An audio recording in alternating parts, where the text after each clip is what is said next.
The wolf wouldn't come out right. Caleb Rourke sat hunched over his workbench, carving knife gripped tight enough to make his knuckles white. The pine block in his hand should have been taking shape by now. Ears, snout, the lean muscle of a predator built for survival. Instead, it looked like something drowning, desperate, wrong. He threw it across the cabin. It clattered against the far wall, joining a graveyard of abandoned attempts. 7 wolves, all failures, all staring at him with half-formed faces that looked too much like accusation. Outside, the wind screamed. Montana in late November wasn't kind. It didn't ease you into winter. It grabbed you by the throat and didn't let go until spring. Most people knew better than to live this high in the Rockies, this far from anything resembling civilization.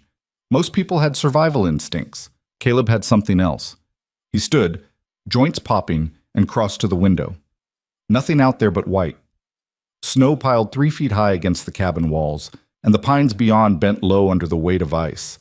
The sky had that yellow-gray look that meant more was coming, always more. He was 42 years old and looked 50. Hard living did that. Carved lines into a man's face the same way he carved wood, turned skin to leather, turned eyes to something flat and distant. His beard had gone more gray than brown, wild and unkempt because there was nobody to impress and nothing worth the effort. Inside the cabin, the silence was thick enough to choke on. 1 room, stone fireplace, bed in the corner, table, 2 chairs, though he'd only ever used one. Shelves lined with supplies, jerky, beans, coffee, ammunition. Everything a man needed to survive alone. Everything a man needed to stay that way. Caleb grabbed his coat, elk hide, thick and heavy, and stepped outside. The cold hit him like a fist. 20 below, maybe colder. The kind of temperature that could kill you in minutes if you weren't careful. He'd been careful for 15 years. Careful, methodical, and utterly alone. The barn stood 50 yards from the cabin, connected by a rope he'd strung between the 2 buildings. In a whiteout, that rope was the difference between finding your way back and freezing to death 10 feet from your door. He'd learned that lesson the hard way his first winter up here, when he'd gotten turned around and spent 4 hours clawing through drifts before stumbling onto his own porch. Iron nickered when Caleb pushed through the barn door. The horse was a massive bay gelding, 17 hands of muscle and bad attitude. Caleb had found him half dead in a ravine 7 years back. Gunshot wound, rider gone, bleeding out into the snow. Most men would have put a bullet in the animal's head and called it mercy. Caleb had spent 3 weeks nursing him back to health, feeding him by hand, cleaning the wound twice a day. They'd understood each other from the start. "Yeah, I know," Caleb muttered, grabbing a brush and working it through Iron's coat. "Getting worse out there." The horse stamped, ears swiveling toward the barn door. Caleb paused. "What?" Iron's nostrils flared. Animals knew things. Caleb had lived in the wild long enough to trust that knowledge. When Iron got tense, there was usually a reason. Mountain lion. Bear coming out of hibernation early. Once, a grizzly had circled the cabin for 3 days, and Iron had refused to settle until the threat moved on. But this felt different. Caleb moved to the door and listened. Wind. Just wind, except there. Beneath the howl. Something else. A rhythm that didn't match the storm. He grabbed his rifle from where it leaned against the wall and stepped outside. The world had gone white. Snow fell so thick he could barely see the cabin. He moved along the rope, weapon ready, every sense straining against the storm. Nothing. He was halfway back to the barn when Iron screamed. Not a whinny. A scream, high-pitched, panicked, the sound a horse makes when death is close. Caleb ran. He burst through the barn door to find Iron rearing, hooves smashing against the stall, eyes rolling white. The horse was trying to kick through the wall, trying to escape something that wasn't there. Easy, easy. It took 20 minutes to calm him down. 20 minutes of low words and steady hands while the horse shook and sweated despite the cold. By the time Iron finally settled, Caleb's arms ached and his voice was hoarse. He stood there breathing hard, trying to figure out what had spooked an animal that had faced down a grizzly without flinching. That's when he heard it again. Not beneath the wind this time. Above it. A sound that didn't belong, metallic, discordant, like something breaking. Caleb grabbed a lantern and pushed back into the storm. The crash site was a half-mile down the mountain. He almost missed it, just a dark shape jutting from a snowdrift, barely visible through the white curtain of the blizzard. But as he got closer, the shape took form. Stagecoach. Overturned, smashed, one wheel still spinning slowly in the wind. Caleb stopped, rifle raised. Nobody traveled through these mountains in November. The passes closed in October, and anyone with sense was already hunkered down in the valley towns, waiting for spring. But here it was. A coach. Expensive by the looks of it, with gilt trim and leather fittings that had no business being this far from civilization. He approached slowly. 3 bodies. The driver, throat cut, frozen in the position he'd fallen. 2 guards, both shot, their blood forming dark puddles in the snow that had already started to freeze. No horses. They'd either run or been taken. The coach door hung open, swinging in the wind. Caleb had seen death before. Lots of it. A man didn't survive 15 years alone in the mountains without watching things die. But this wasn't nature. This was human, deliberate. He checked the bodies anyway. All dead. Hours dead, judging by the cold. He should have left. Should have turned around, gone back to the cabin, forgotten he ever saw this. These weren't his problems. He'd stopped caring about other people's problems a long time ago, right around the time he'd buried his wife and the child she'd died trying to give him. He turned to go. That's when he saw the hand, pale, small, reaching out from beneath a pile of blankets and luggage that had spilled from the coach. Hell! Caleb knelt and started digging. Fabric, more fabric, a trunk, a carpet bag, and beneath it all, a woman. She was young, mid-20s maybe. Dark hair plastered to her face, lips blue, skin the color of old paper. She wore a dress that probably cost more than Caleb's entire cabin, all silk and lace and pearl buttons that were useless against the cold. She wasn't breathing. He should have left her, should have walked away. Dead was dead and there was nothing to be done about it. But his hand moved anyway, pressing against her throat, and felt a pulse, weak, faint, like a candle about to go out. But there. Damn it! Caleb scooped her up. She weighed nothing, just bone and fabric, and started running. The cabin was chaos. He kicked the door open and laid her on the bed, then scrambled to build up the fire. The embers had died down to almost nothing, and the temperature inside was barely warmer than outside. He threw on logs, kindling, anything that would burn until flames roared up the chimney.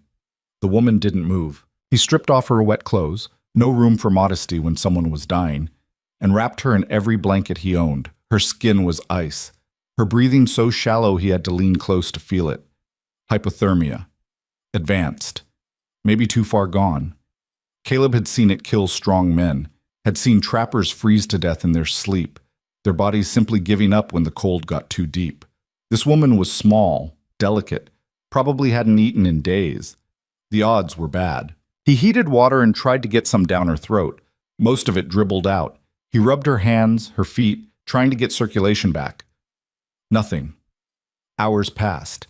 The storm outside reached a fever pitch, wind slamming against the cabin walls hard enough to make the whole structure shake. Snow piled higher. The world disappeared into white noise. Inside, Caleb worked. He'd saved 1 life in these mountains. Irons. He'd failed to save 2 others. He could still see them sometimes when he closed his eyes.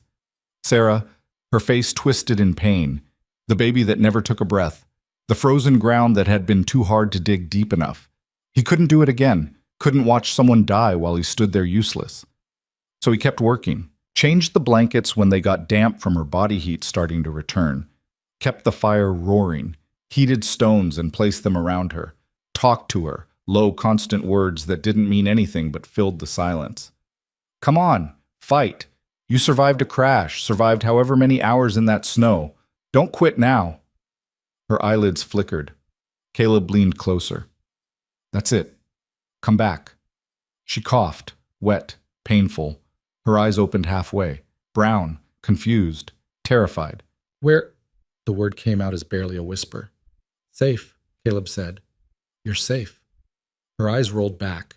She was out again, but she was breathing stronger now, deeper. The color starting to come back to her lips. Caleb sat back, exhausted. Outside, the storm raged on. Check. She woke, screaming. Caleb jerked up from where he'd fallen asleep in the chair, hand reaching for the rifle before his brain caught up.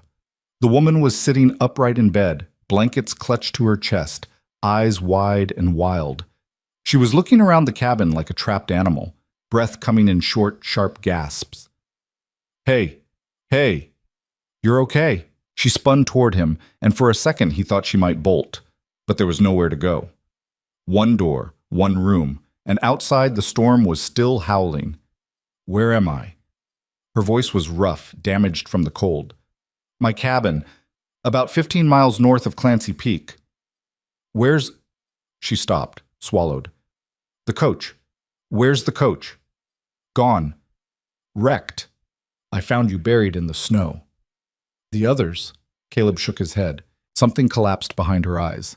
She turned away, shoulders shaking. Not crying, just shaking, like the weight of it was too much to carry. He gave her space.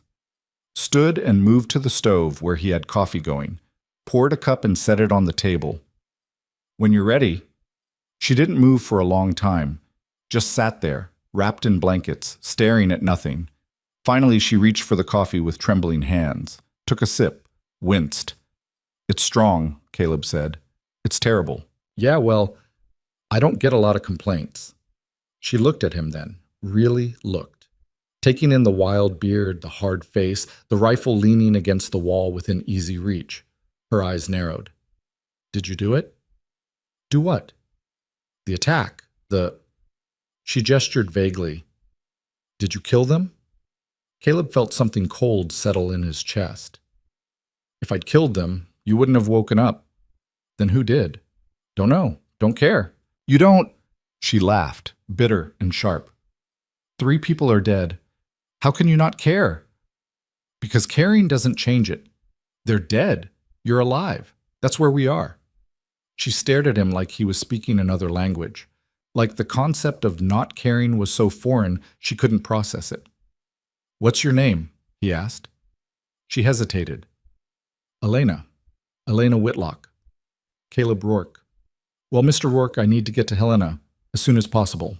Caleb almost laughed. Not happening. Excuse me? Storm's not done.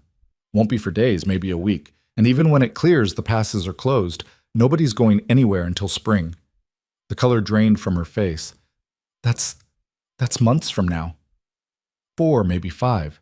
No, I can't. I have to get to Helena. I have to... She stood up too fast. The blankets fell. She swayed, legs buckling. Caleb caught her before she hit the floor. Easy. You nearly died. You need rest. I need to go. She pushed against him, but there was no strength behind it. You don't understand. I have to...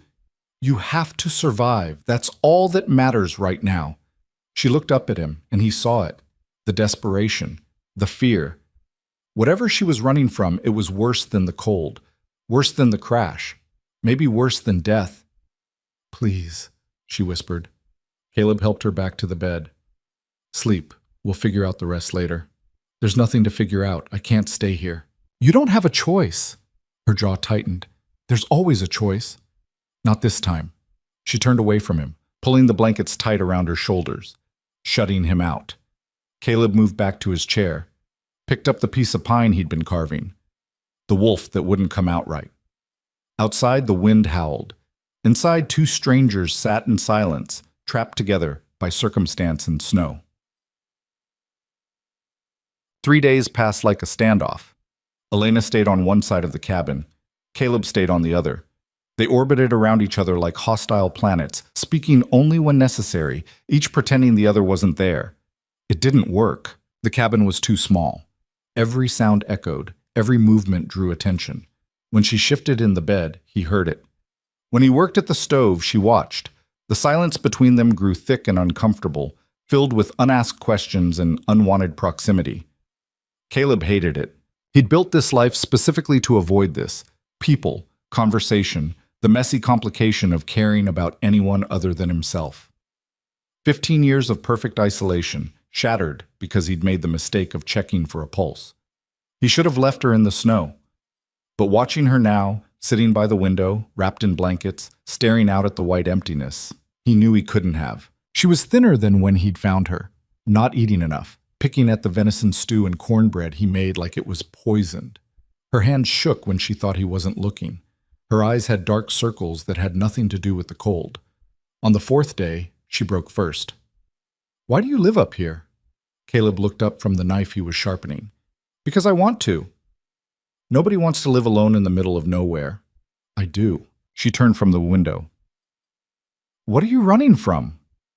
"Nothing. Everyone's running from something. Not me." "Liar." The word hung in the air between them. Caleb set down the knife carefully.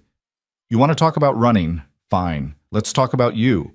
Rich girl, expensive dress, traveling in November through closed mountain passes. What were you running from?" Elena's face went carefully blank. "I wasn't running." "Now who's the liar?" Her eyes flashed. "You don't know anything about me." "I know you're scared. Know you'd rather risk freezing to death than stay put. Know you're desperate enough to ask a stranger for help. That sound about right?" She stood up, blankets falling away. She'd been wearing his spare clothes, a shirt that hung to her knees, pants rolled up at the ankles. She looked ridiculous and furious. "You want to know what I was running from?" "Fine. I was running from a marriage. A business arrangement disguised as a wedding. My father gambled away everything we had, and the only way to pay his debts was to sell me to the highest bidder. Victor Hale, railroad baron, 53 years old, never been married because he likes them young and easy to control. So yes, Mr. Rourke, I was running, and I'll keep running until I'm so far away he can't find me." Caleb stared at her. She stared back, chest heaving, defiance written across every inch of her face. "Well," she demanded, "aren't you going to tell me I'm being dramatic? That marriage is an honor? That I should be grateful?" "No," Caleb said quietly. "I'm going to tell you that you picked a hell of a way to escape." Something in her face crumpled. "I didn't have another choice. He was coming to collect me. I had 3 days. I took everything I could carry and bought passage on the first coach heading west. I thought—" She laughed, bitter. "I thought I could make it to California, start over, disappear. Instead, you ended up here." "Instead, I ended up here." She sat back down, all the fight draining out of her. "And now I'm trapped. When spring comes, he'll find me. He always finds what belongs to him. You don't belong to anyone. Tell him that." Caleb picked up his knife again. "If he comes here, I will." She looked at him, surprised. "You'd fight him?" "I'd shoot him. Less talking that way." For the first time since she'd woken up, Elena smiled. It was small, barely there, but it was real. "Thank you," she said quietly. Caleb nodded and went back to sharpening his knife. Outside, the storm continued, but inside, something had shifted. Elena adapted faster than Caleb expected. By the end of the first week, she'd stopped acting like a guest and started acting like a survivor. She learned to feed the fire, to melt snow for water, to cook the simple meals Caleb made, venison, beans, the occasional rabbit when he could trap one. She wasn't good at it, burned more than she cooked. But she tried. And Caleb, reluctantly, grudgingly, started teaching her. "You're choking the axe," he said, watching her struggle with a piece of firewood. "I'm what?" "Your hands. You're gripping too tight. Relax. Let the weight of the axe do the work." She tried again. The wood split clean down the middle. Elena looked at the two pieces like she'd just performed magic. "I did it." Again. She split 4 more pieces before her arms gave out. Caleb took over, working through the pile with the kind of efficiency that came from years of practice. Elena watched, studying his movements. "How long have you been up here?" she asked. 15 years. "That's a long time to be alone." "That's the point." "Don't you miss people?" "No." "Not even a little?" Caleb drove the axe into the chopping block and turned to face her. "You want the truth? People are messy. They want things. Need things. They get close and then they leave, or they die, or they change into someone you don't recognize anymore. Up here, it's simple. You work, you survive. You don't have to care about anyone but yourself." Elena was quiet for a moment. "That sounds lonely. Lonely is safe." "Is it?" The question hit harder than it should have. Caleb grabbed another log. "Get inside, you'll freeze." She didn't move. "What happened to you?" "Nothing." "Something did?" Something that made you think being alone was better than get inside. She went. Caleb kept chopping until his arms burned and sweat froze to his skin despite the cold, kept working until the pile was gone and the anger that had flared up settled back down into the familiar numbness he'd learned to live with. When he finally came back inside, Elena was at the stove, attempting to make coffee. It smelled burned. "I'm sorry," she said without turning around. "I shouldn't have pushed. Forget it. I just—" She stopped, started again. "I understand. About running. About wanting to get away from everything that hurts. I understand." Caleb hung his coat by the door. "Yeah, I know." They drank the terrible coffee in silence. The second week brought a break in the storm. Caleb woke to sunlight, actual sunlight, streaming through the window. The wind had stopped. The world outside had gone quiet. He got up and looked out. Blue sky, blinding white snow, and in the distance the peaks of the Rockies standing sharp and clear against the horizon. "Is it over?" Elena appeared beside him, hope written across her face. "For now. Can we—" "No." Her face fell. "Look," Caleb pointed toward the pass. "See how the snow sits? That's 20 feet deep in places. And see that ridge? Avalanche waiting to happen. One loud noise, one wrong step, and the whole thing comes down. Nobody's traveling through there until spring. But the sky is clear. For now. This is just a pause. Another storm will hit in a few days, maybe sooner." Elena turned away from the window. "So I'm still trapped. We both are." "Yes, but you chose this, I didn't." She was right, and Caleb didn't have an answer for that. The clear weather lasted 3 days. 3 days of Elena pacing the cabin like a caged animal, staring out at the mountains like she could will a path through them. 3 days of tension building, of her frustration filling the small space until it felt like the walls were closing in. On the third night, she finally exploded. "I can't do this!" She threw the wooden spoon she'd been using into the pot of stew, splashing broth across the stove. "I can't just sit here waiting for spring while he's out there looking for me. I can't." "You can," Caleb said evenly. "Because the alternative is death. Maybe that's better than going back to him." "You don't mean that." "How would you know what I mean? You don't know me. You don't know what he's like, what he'll do when he finds me." Her voice cracked. "He'll kill me. Maybe not right away, but eventually. And it'll look like an accident, a fall, a fever, something nobody questions because he's rich and powerful, and I'm just—" She stopped, pressed her hands to her face. Caleb stood. "Elena, just don't." She grabbed her coat and went outside. Caleb let her go. Gave her space. Understood the need to rage at something, even if that something was the indifferent wilderness. 10 minutes passed. 15. Caleb looked out the window. Elena stood in the middle of the clearing, face turned toward the sky, arms wrapped around herself. Not moving, just standing there in the cold like she was trying to disappear into it. He should leave her alone. Should let her work through whatever she was feeling on her own. But something pulled him outside anyway. She didn't turn when he approached. "I thought marriage would be different," she said quietly. I don't know what I thought. That I'd have a choice. That I'd meet someone and fall in love and it would be like the stories. Stupid, right?" "No. My mother died when I was 12. My father started gambling when I was 15. By the time I was 20, we'd lost everything except the house. And then he lost that too." She laughed without humor. "Victor offered to clear the debts if I married him. Offered my father a job. Security. All it cost was me. Your father agreed? He cried. Said he was sorry. Said he didn't have another choice." She finally turned to look at Caleb. "Everyone keeps saying that. No choice. Like we're all just powerless against whatever life throws at us. But you had a choice. You chose this. So tell me, how do you do it? How do you choose to be alone and not regret it every single day?" Caleb was quiet for a long time. "I had a wife," he said finally.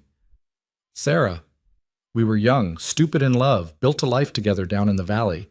She got pregnant, and we were happy. Happier than I thought anyone had a right to be." He stopped. The The words felt like pulling nails. Something went wrong. The birth. The midwife couldn't stop the bleeding. I rode for the doctor, but by the time we got back, he couldn't finish. Didn't need to. Elena's eyes filled. Caleb. I buried them both the next day. Couldn't dig deep enough because the ground was frozen, so I covered them as best I could and walked away. Burned the house. Burned everything that reminded me of them. Came up here because I couldn't stand being around people who'd look at me with pity, who'd tell me time heals all wounds, who'd expect me to move on like it never happened. I'm sorry. Don't be. I made my choice. Chose the mountains over people. Chose silence over pain. And yeah, I regret it every single day, but I'm still here, still breathing. That's more than they got. Elena stepped closer. Is that why you saved me? Because you couldn't save them? The question landed like a punch. Caleb looked at her, really looked at her. At the woman who'd crashed into his life uninvited, who'd challenged him, pushed him, forced him to feel things he'd spent 15 years trying to bury. Maybe, he admitted. She reached out and took his hand. Her fingers were cold, small against his scarred palm. Thank you, she said. For saving me, for telling me. For all of it. Caleb squeezed her hand once, then let go. We should get inside, temperature's dropping. They walked back together. And for the first time since Elena had arrived, the silence between them felt comfortable.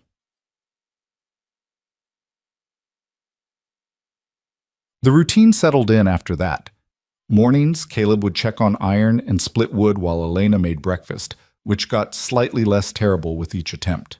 Afternoons, they'd work on cabin maintenance, or Caleb would teach her how to set snares, how to read animal tracks in the snow, how to survive in a place that wanted you dead.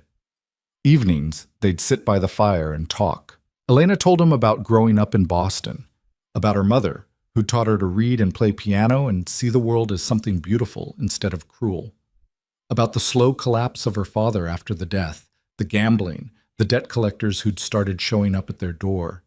Caleb told her about the valley, about building the house with his own hands, about Sarah's laugh, the way she'd hum while cooking, the dreams they'd had for the child they'd never gotten to meet.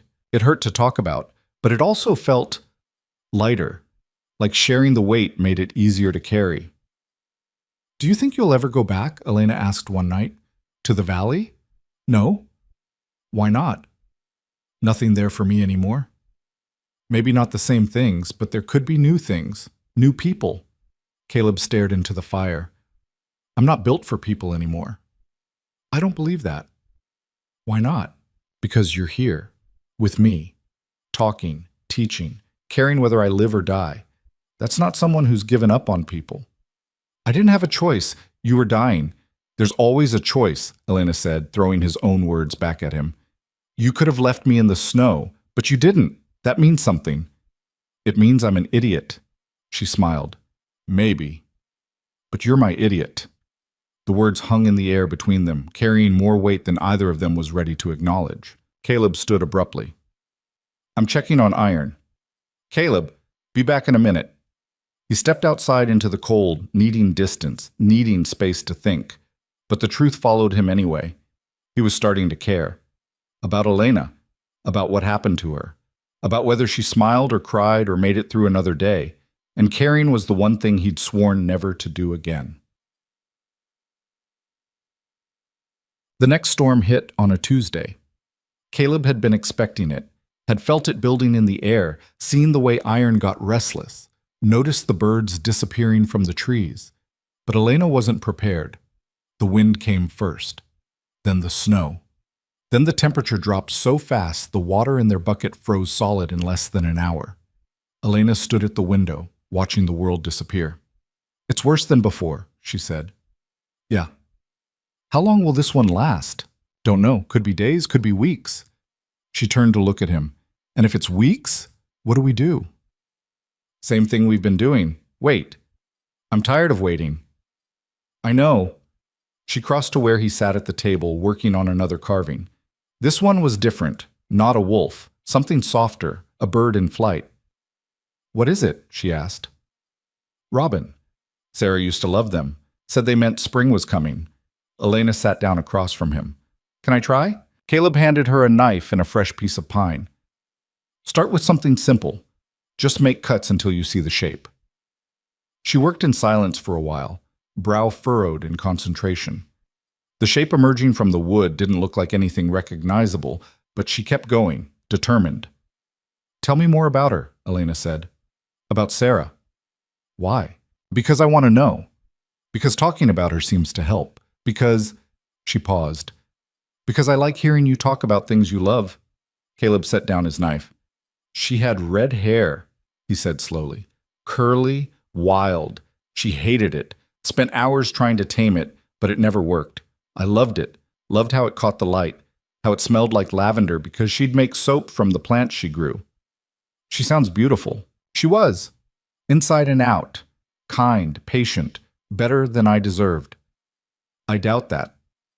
You didn't know me then. I was angry, reckless, got into fights, drank too much, didn't think about tomorrow. She saw something in me worth saving, spent 2 years convincing me I could be better, and for a while I was. You still are. Caleb shook his head. I'm broken, Elena. 15 years up here, and I'm still broken. Still angry, still can't figure out how to be anything else. She reached across the table and put her hand over his. You saved my life. Took me in. Taught me how to survive. That's not broken. That's everything.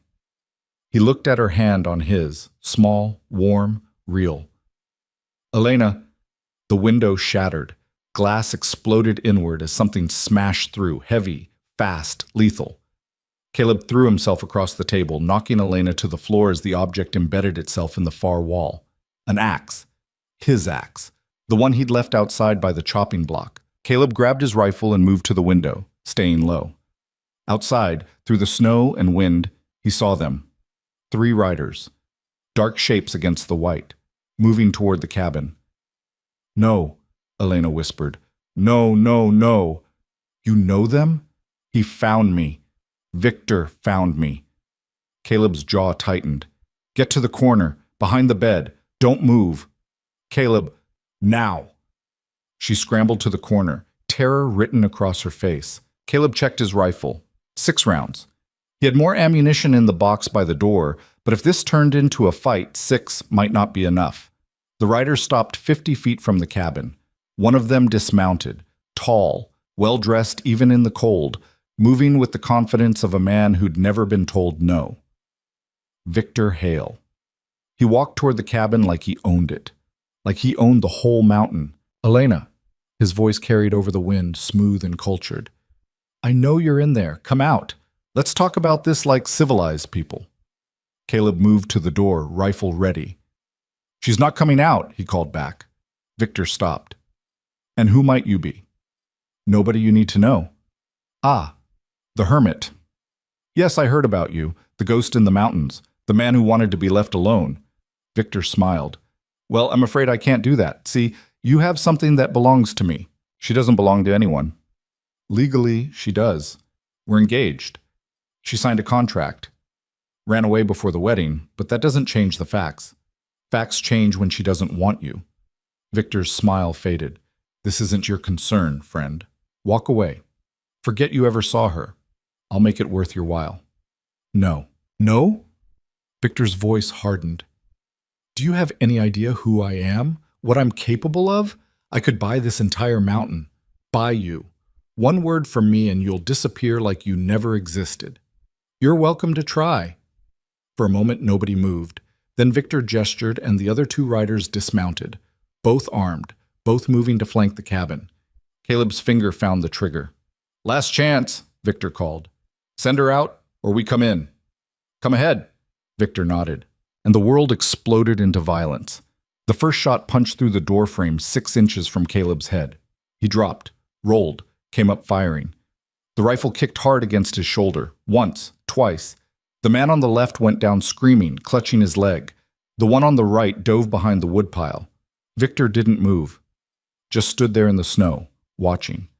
Impressive, he called out. But you can't win this. My men are experienced, trained. You're just one man. Caleb didn't answer. He was already moving, staying low, making his way to the window. Outside, the wounded man was trying to crawl toward his horse, leaving a red trail behind him. The other one was pinned behind the woodpile, occasionally popping up to take wild shots that went nowhere close. "Elena," Victor tried again. "Please, be reasonable. I've come all this way for you, through a blizzard, through mountains that should have killed us. Doesn't that mean something?" From her corner, Elena's voice rang out, stronger than Caleb expected. "It means you're insane." "I'm persistent. There's a difference." "You're a monster." Victor's expression hardened.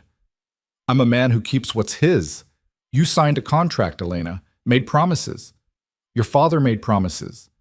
And I always collect on my debts." Caleb fired again.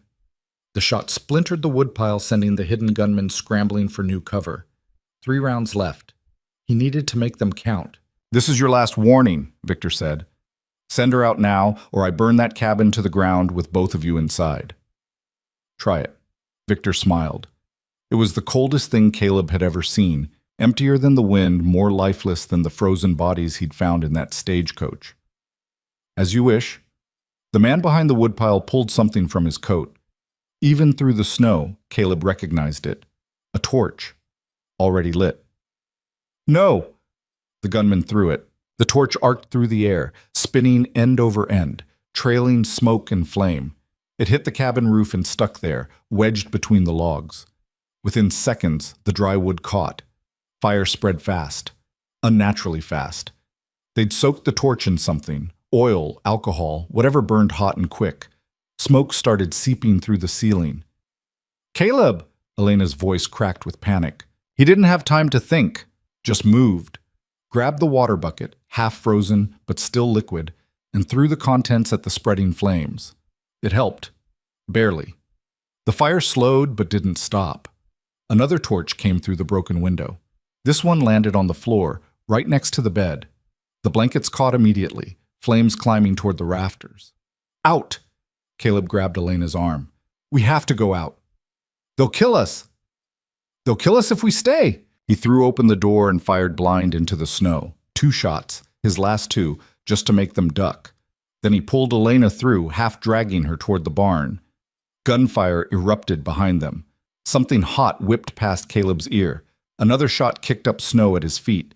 Elena stumbled, and for one terrible second he thought she'd been hit, but then she was up again, running, hand locked in his. They made it to the barn door. Iron was losing his mind inside, rearing, kicking, eyes rolling white from the smoke and gunfire. Caleb shoved Elena toward the tack room. "Stay down!" He moved to Iron's stall, hands already working the latch. The horse tried to bolt the second the door opened, nearly trampling him. Caleb grabbed the halter, fighting to control 1,500 pounds of terrified animal. "Easy, easy!" Iron calmed just enough for Caleb to throw a saddle over his back. No time for proper tacking, no time for anything except survival. He yanked the cinch tight and turned to Elena. "Get on." "What about you?" "Just get on." She climbed up, awkward and scared, clutching the saddle horn with white knuckles. Caleb swung up behind her, one arm wrapping around her waist to keep her secure. "Hold on." He kicked Iron hard. The horse exploded out of the barn like a bullet, hooves throwing snow in massive plumes. Behind them, the cabin burned. Ahead, 2 shapes moved to block their path. Victor's remaining gunmen and Victor himself, both mounted now. "Stop them!" Victor's voice cut through the chaos. The gunman raised his rifle. Caleb turned Iron hard left toward the tree line. The shot went wide. Another followed, closer this time. Close enough that Caleb felt the wind of it passing. Elena screamed. They hit the trees at full gallop, branches whipping past, snow exploding around them. Iron ran like he was born for this, sure-footed even on treacherous ground, finding paths through the forest that Caleb wouldn't have seen. Behind them, hoofbeats followed. Victor wasn't giving up. Caleb pushed Iron harder, urging him up the mountainside. It was suicide. The snow was deep, the slope steep, avalanche danger everywhere. But staying low meant staying visible, meant making this a straight chase, and Victor's horses were fresh while Iron had been cooped up for weeks. They needed an advantage. The mountain would give them one, if it didn't kill them first. Higher they climbed, Iron's breath coming in great plumes of steam. Elena buried her face against Caleb's chest, arms wrapped around him like he was the only solid thing in a world gone mad. The hoofbeats behind them grew fainter. Caleb risked a glance back. 2 riders, maybe 300 yards down, struggling through drifts that came up to their horses' chests. Iron's size and strength were paying off. He could power through snow that would stop a smaller mount. But they couldn't run forever. Caleb steered Iron toward a rocky outcrop he knew from his hunting trips, a natural shelter carved into the mountainside by wind and time. It wasn't much, but it was something. A place to catch their breath, to figure out what the hell came next. They reached it just as Iron's strength started to flag. Caleb pulled him to a stop, both of them breathing hard. Elena slid off the saddle and immediately collapsed into the snow, shaking so badly her teeth chattered. "Are you hit?" Caleb had dropped beside her, hands already checking for wounds.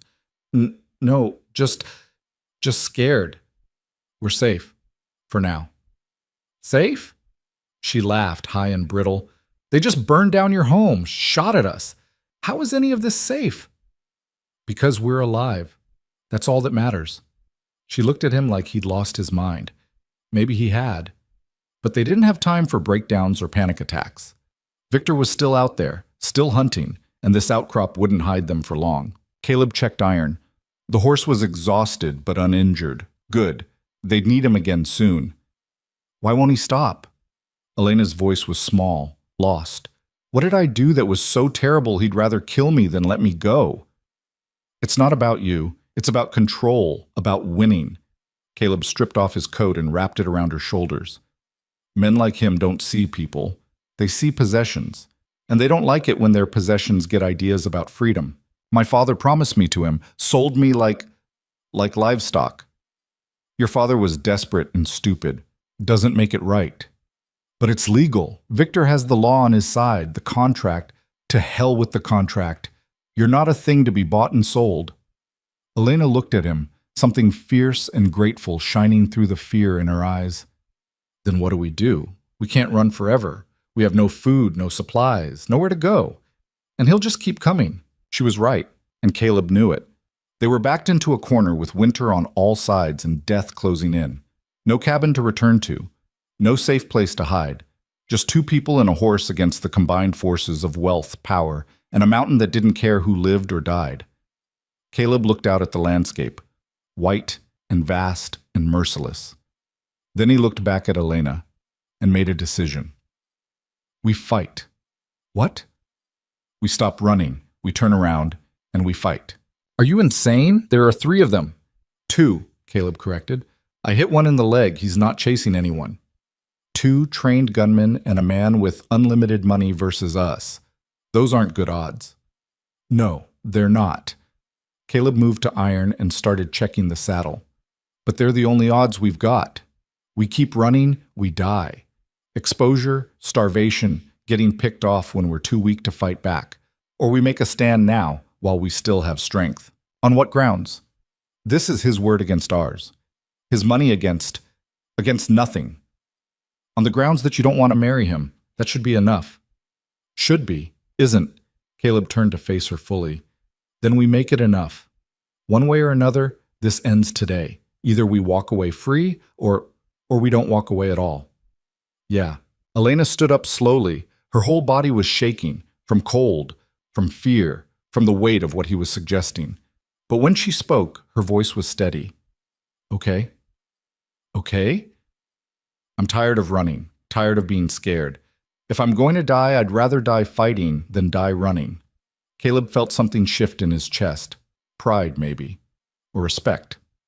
This woman who'd shown up half-frozen and helpless had grown steel in her spine somewhere along the way. "We'll need weapons," he said. "You lost your rifle." "I know where we can get another one." Elena's eyes widened. "The cabin." "It's burning, but the stone fireplace won't. My spare rifle is mounted above it. If we can get to it before the whole structure collapses, that's suicide." "You have a better idea?" She didn't. Caleb helped her back onto Iron. This time when he swung up behind her, she leaned into him instead of staying rigid with fear. Trust. She was starting to trust him. He just hoped he could keep her alive long enough for that trust to matter. They made their way back down the mountain slowly, carefully. Caleb kept them in the trees, using the forest as cover. No sign of Victor or his man. Either they'd lost the trail or they were waiting. Caleb bet on waiting. The cabin came into view through the pines. It was still burning, but slower now. Most of the roof had collapsed, and the walls were starting to sag inward. Smoke poured into the gray sky like a funeral pyre. 15 years of isolation, of carefully built solitude, gone in less than an hour. Caleb felt something twist in his gut. Not grief exactly, more like displacement, like watching a part of himself burn away. "I'm sorry," Elena whispered. "For what?" "This. All of this. If you just left me in the snow, then you'd be dead and I'd still be alone. Don't apologize for surviving." He pulled Iron to a stop in the tree line and studied the clearing. No horses, no men. Just the burning cabin and fresh snow already starting to cover the tracks from their earlier flight. Too quiet. "They're here," Elena said, reading his thoughts. "Yeah." "Where?" "Don't know, but they're watching, waiting for us to come back." "So what do we do?" Caleb climbed down from the saddle. "You stay here with Iron. I'm going in." "Alone?" "Someone needs to hold the horse. If things go bad, you ride. Don't look back. Just ride as far and fast as you can." "I'm not leaving you." "Elena, us?" "No." She slid off Iron and stood facing him, jaw set. "I'm done being left behind, done being the helpless woman who needs protecting. You go in there, I go with you. This isn't about being helpless, it's about you trying to save me again. I know, but I don't need saving. I need a weapon and a chance to fight back. So either we do this together, or I go in alone." Caleb stared at her, saw the determination, the fear underneath it, yes, but also something harder, something that wouldn't bend. "You're going to get us both killed." "Probably." "And you're okay with that?" "Are you?" Caleb almost smiled. "Yeah, I am." They tied Iron to a tree deep in the forest where he'd be hidden. Then they moved toward the cabin, slow, low, using every bit of cover. Caleb went first, Elena right behind him, stepping where he stepped. The heat from the fire hit them 20 yards out. The smoke was thick, acrid, burning Caleb's eyes and throat.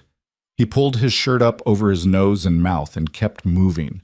10 yards from the door, he spotted them. Two shapes on the far side of the clearing, one behind what was left of the woodpile. The other, Victor, unmistakable even through the smoke, standing beside the barn, arms crossed, watching the cabin burn like it was a show put on for his entertainment. Caleb held up a hand. Elena stopped. He pointed to the cabin door, or what was left of it. Pointed to himself. Then pointed to Elena and made a staying gesture. She shook her head. He glared at her. She glared back. No time to argue. The cabin's structural integrity was going by the second. If they were going to do this, it had to be now. Caleb moved. He broke from cover at a dead run, hit the porch, kicked through the burning door frame. Heat slammed into him like a physical thing. The interior was an inferno, flames everywhere, smoke so thick he couldn't see 3 feet.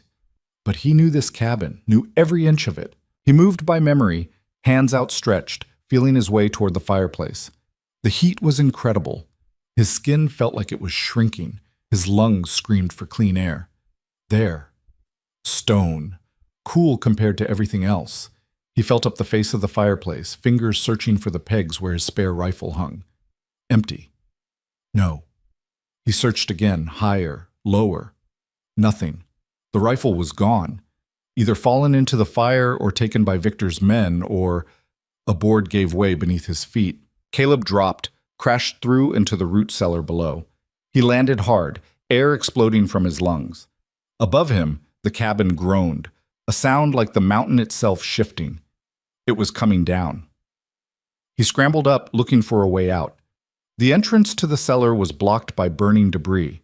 The only other way was the ventilation shaft, a narrow opening barely wide enough for a man to squeeze through. Caleb grabbed the edges and pulled himself up.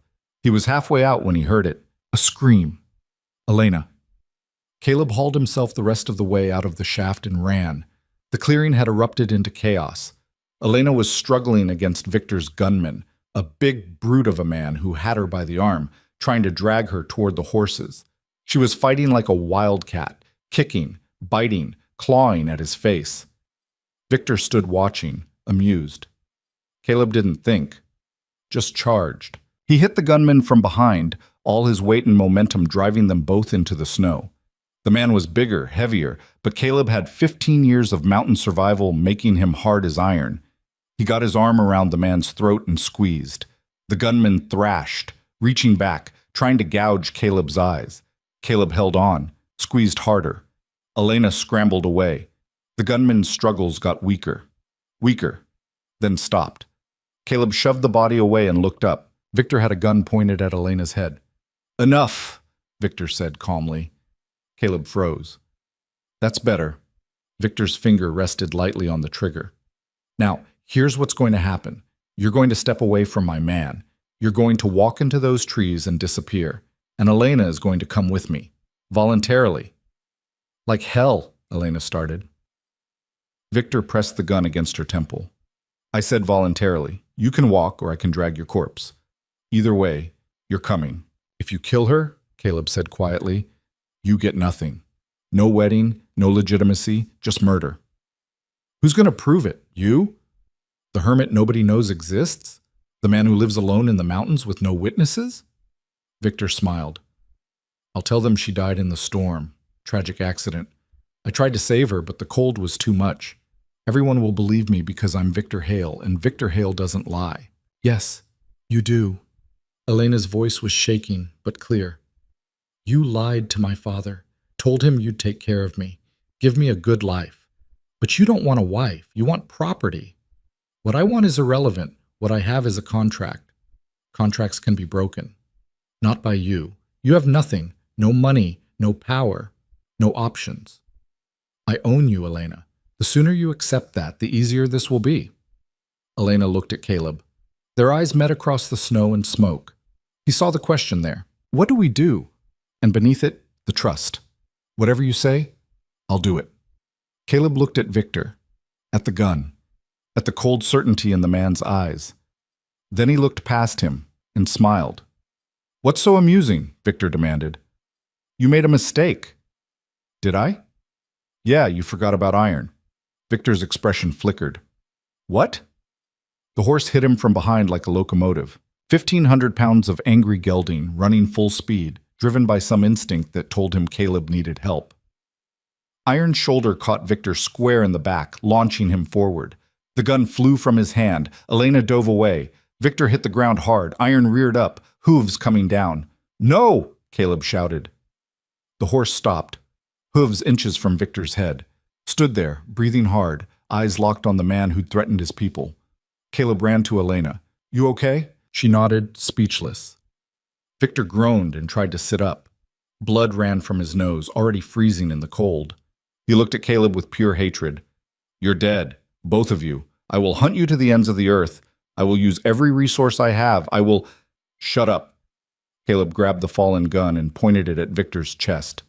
For a long moment, nobody moved. The wind howled. The cabin collapsed behind them with a crash that sent embers spiraling into the sky. Iron stamped his feet, ready to charge again if needed, and Caleb stood there with a gun in his hand and a choice to make. He could pull the trigger, end it. Victor Hale dead in the snow, and nobody would ever know. The storm would cover the body. Spring would scatter the bones. Problem solved. His finger tightened on the trigger. "Caleb," Elena's voice, soft, scared. "Don't." "Why not? He tried to kill us." "I know, but if you kill him, you become him. You become someone who takes what he wants through violence. He deserves it." "Maybe, but you don't deserve to carry that for the rest of your life." Caleb looked at her, saw the plea in her eyes. The hope that he could be better than this moment demanded. And he realized something. She wasn't asking him to spare Victor for Victor's sake. She was asking him to spare Victor for his own. Slowly, Caleb lowered the gun. Victor laughed, bitter, broken. "Weak. I knew you were weak." "No," Elena said. "He's strong, stronger than you'll ever be, because he knows when to fight and when to stop." Caleb grabbed Victor by the collar and hauled him to his feet. "Here's what's going to happen. You're going to get on your horse. You're going to ride back to wherever you came from, and you're going to forget Elena exists. Or what? Or I change my mind about pulling this trigger. Caleb shoved him toward the horses. I've got nothing to lose, Victor. No home, no past, nothing tying me to civilized behavior. I can disappear into these mountains and never be found. Can you say the same? Can you hide from the man who knows this wilderness better than you know your own bedroom? Victor's face went pale. I'll find you, he said, but the conviction was gone from his voice. You can try. But while you're looking for me, I'll be hunting you. Every shadow, every sound, every moment you're alone, you'll wonder if I'm there. If today's the day, can you live like that? Silence. Then Victor spat blood into the snow and limped toward his horse. This isn't over, he said, climbing into the saddle. Yeah, Caleb replied. It is. Victor kicked his horse and rode away, back toward the pass, toward whatever life he'd left behind. They watched until he disappeared into the storm. Elena sagged against Caleb, all the strength draining out of her at once. He caught her, held her up, felt her shaking against him. Is he really gone? She whispered. For now. Will he come back? I don't know. She pulled away enough to look at him. What do we do now? You have no cabin, no supplies. Winter's just starting. Caleb looked at the smoking ruins of his home, at the mountain rising behind it, at the woman standing beside him who'd somehow become the only thing that mattered. We survive, he said. Like we've been doing. Together. Where? There's an old trapper's station about 10 miles north. Used to use it before I built the cabin. It's rough, but it'll keep us alive until spring. And then? Then we figure out what comes next. Elena nodded slowly. Then she did something unexpected. She kissed him. It was brief, awkward, cold-chapped lips against his, but it was real. And when she pulled back, there were tears in her eyes. Thank you, she said, for everything, for saving me, for fighting for me, for not killing him even though you wanted to. Caleb didn't know what to say, didn't trust himself to speak, so he just nodded. They gathered what they could from the ruins, a few tools, some supplies that hadn't burned, not much, but enough. Iron stood waiting, patient despite everything. They climbed onto his back, Elena in front, Caleb behind, and turned north. Behind them, the cabin burned itself out. Ahead, the mountain waited. And somewhere between the ashes and the unknown, two broken people rode towards something that might, eventually, look like a future. The trapper's station wasn't a station. It was a hole in the ground with a roof. Caleb had called it rough. That was generous.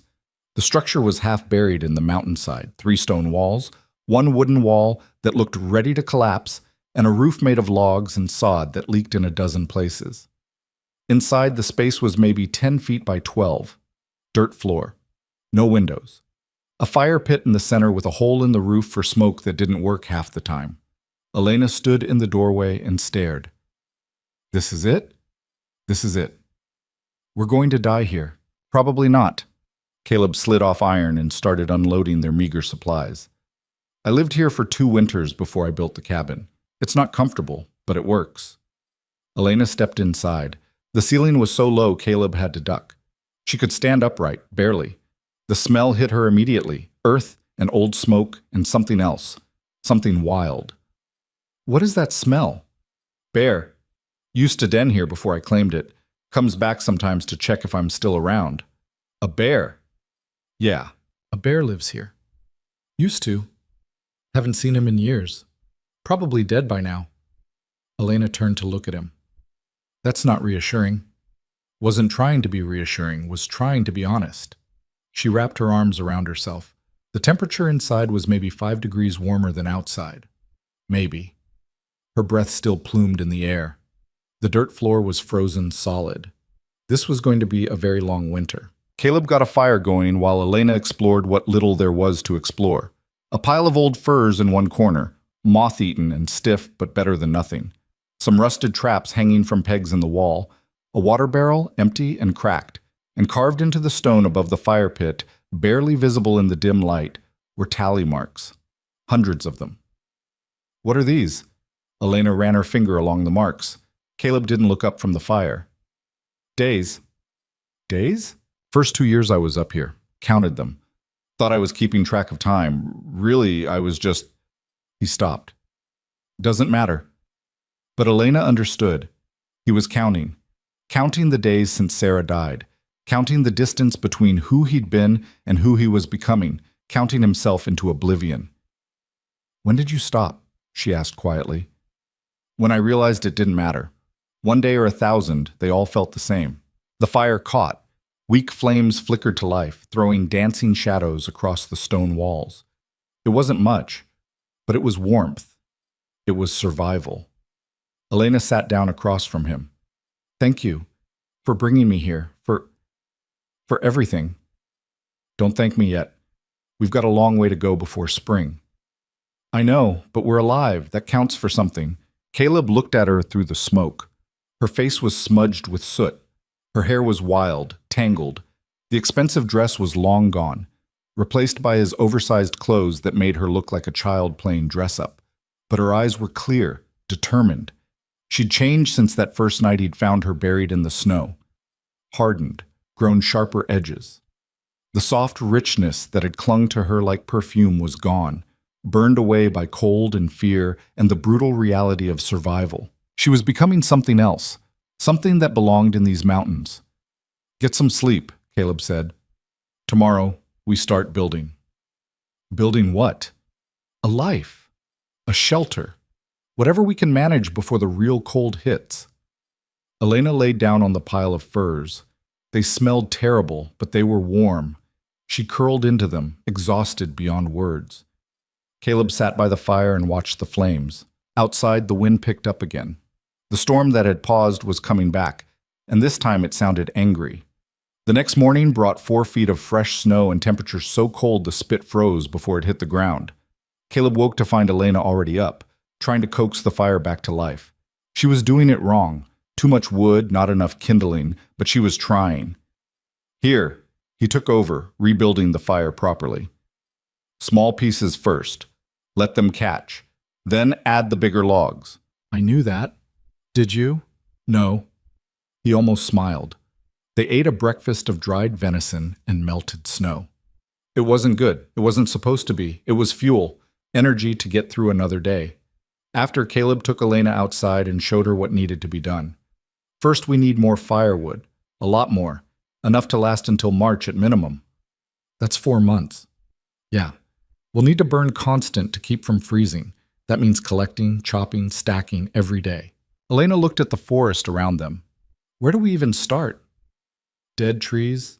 They're already dry. Cut better, burn hotter." He pointed to a fallen pine about 50 yards away. "That one. We'll start there." They worked all morning. Caleb cut while Elena hauled. It was brutal labor, dragging heavy logs through deep snow, muscles screaming, lungs burning from the cold. Elena fell twice, got back up both times, kept working. By noon, they'd moved half the tree. "How much more?" Elena panted, leaning against a log. "A lot." "That's not specific." "About 30 more trees this size. Maybe 40. She stared at him. "You're joking." "No. That's impossible." "No, it's necessary. We run out of wood, we die. Simple as that." Elena looked at the pile they'd already collected, then at the forest, then back at Caleb. "I can't do this." "Yes, you can. I'm not strong enough. I'm not built for this." Caleb walked over to her, put his hands on her shoulders, looked her straight in the eye. "You survived a stagecoach attack, survived being buried in snow, survived hypothermia, fought off a man twice your size, stood up to Victor Hale with a gun to your head. You're telling me you can't drag some logs?" "That was different." "How?" "I didn't have a choice. It was survive or die." "And this is different how?" Elena opened her mouth, closed it, realized he was right. This was the same choice, just slower, less dramatic, but every bit as deadly if she failed. "I hate you," she muttered.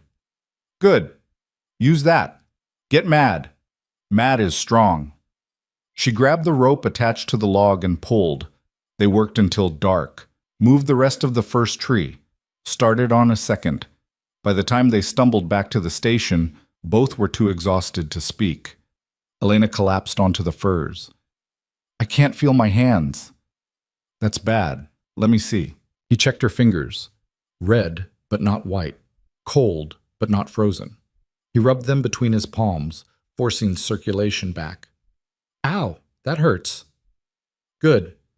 Pain means you're alive. I preferred being numb. Numbness kills. Pain keeps you careful. He made dinner. More venison, some wild onions he'd found growing near the station, melted snow for drinking. It was better than breakfast. Barely. They ate in silence, too tired for conversation. After, Elena laid back and stared at the roof. Water dripped through one of the leaks, creating a small puddle near the fire pit. Tell me something, she said. Like what? Anything. Something good. Something that doesn't involve freezing or starving or dying. Caleb thought for a moment. When I was a kid, maybe 7 or 8, my dad took me hunting, first time. I was so excited I could barely sleep the night before. We went out before dawn, waited in a blind for hours. I was cold, bored, wanted to go home. Then this deer appeared. Perfect shot. My dad handed me the rifle, told me to take it. Did you? No, couldn't do it. Started crying instead. Thought my dad would be ashamed, but he just put his hand on my shoulder and said, "That's okay. Not everyone's meant to kill. Nothing wrong with that." But you learned anyway. Had to. Up here, killing's not about sport. It's about survival. But I never forgot what he said. That it's okay to feel something, even about taking a life to save your own. Elena was quiet for a while. My mother used to sing, every night before bed. Didn't matter how tired she was or how bad the day had been. She'd come into my room and sing these old folk songs her grandmother taught her. I can't remember most of the words now, but I remember the feeling, like being wrapped in something safe. What happened to her?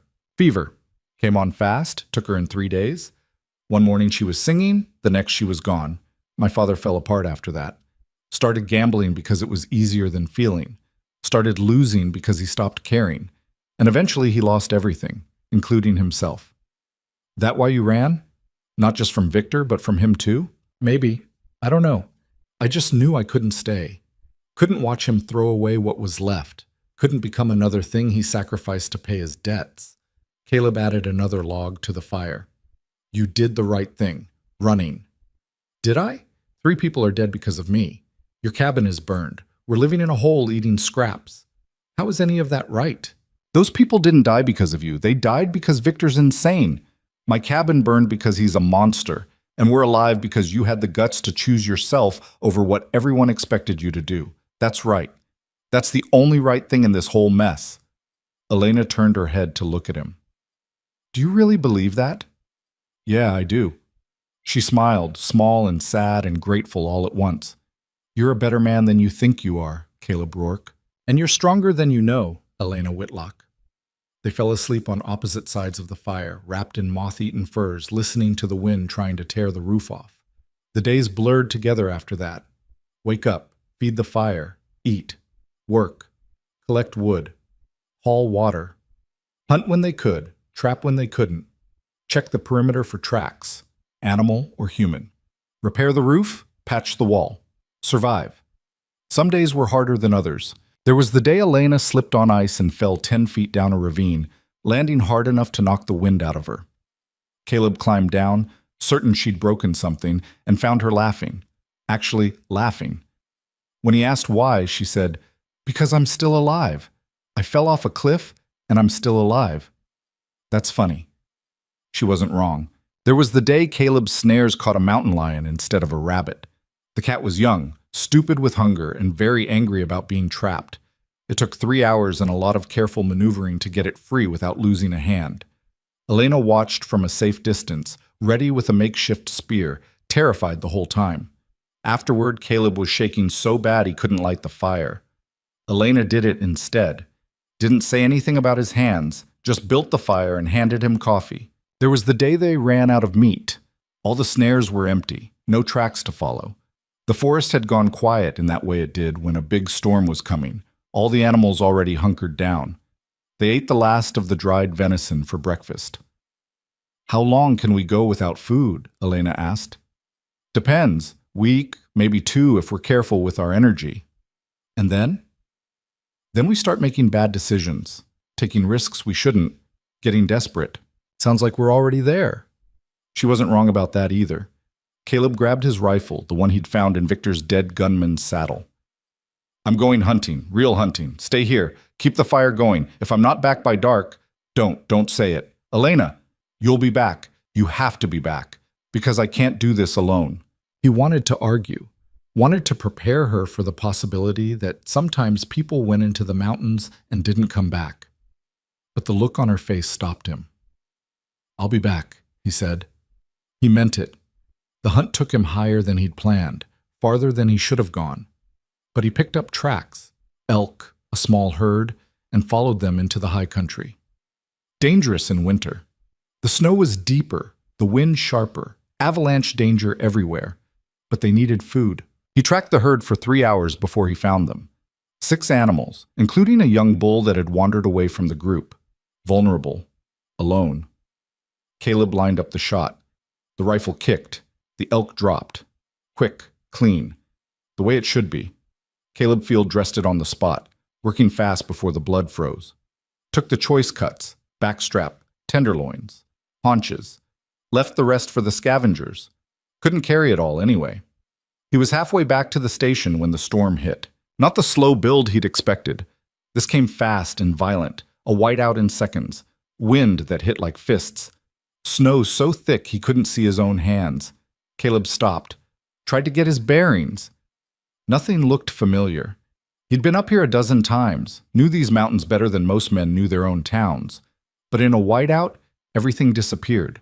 Landmarks vanished. Directions became meaningless. He could walk in circles until he collapsed, or he could find shelter and wait it out. There was a rock formation nearby, he thought, maybe 200 yards north. Or was it west? The wind kept changing direction, disorienting him. Caleb made a choice. Started walking. Every step was a gamble, every direction a guess. The meat on his back got heavier with each yard. His legs started to burn. His lungs screamed. He almost walked past it. Past. The rocks materialized out of the white like ghosts. Caleb stumbled toward them, found an overhang, crawled underneath. Out of the wind. Out of the snow.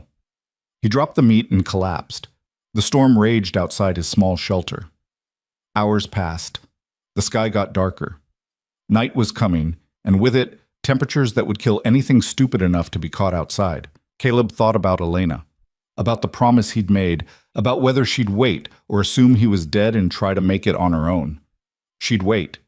He knew she would. The question was whether he could make it back to her.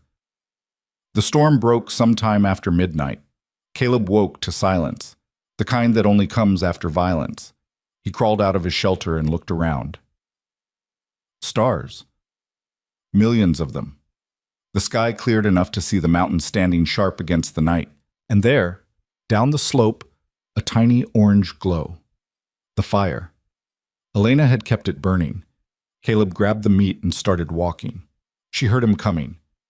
Was standing in the doorway of the station when he emerged from the trees, rifle in one hand, ready to fight whatever was out there.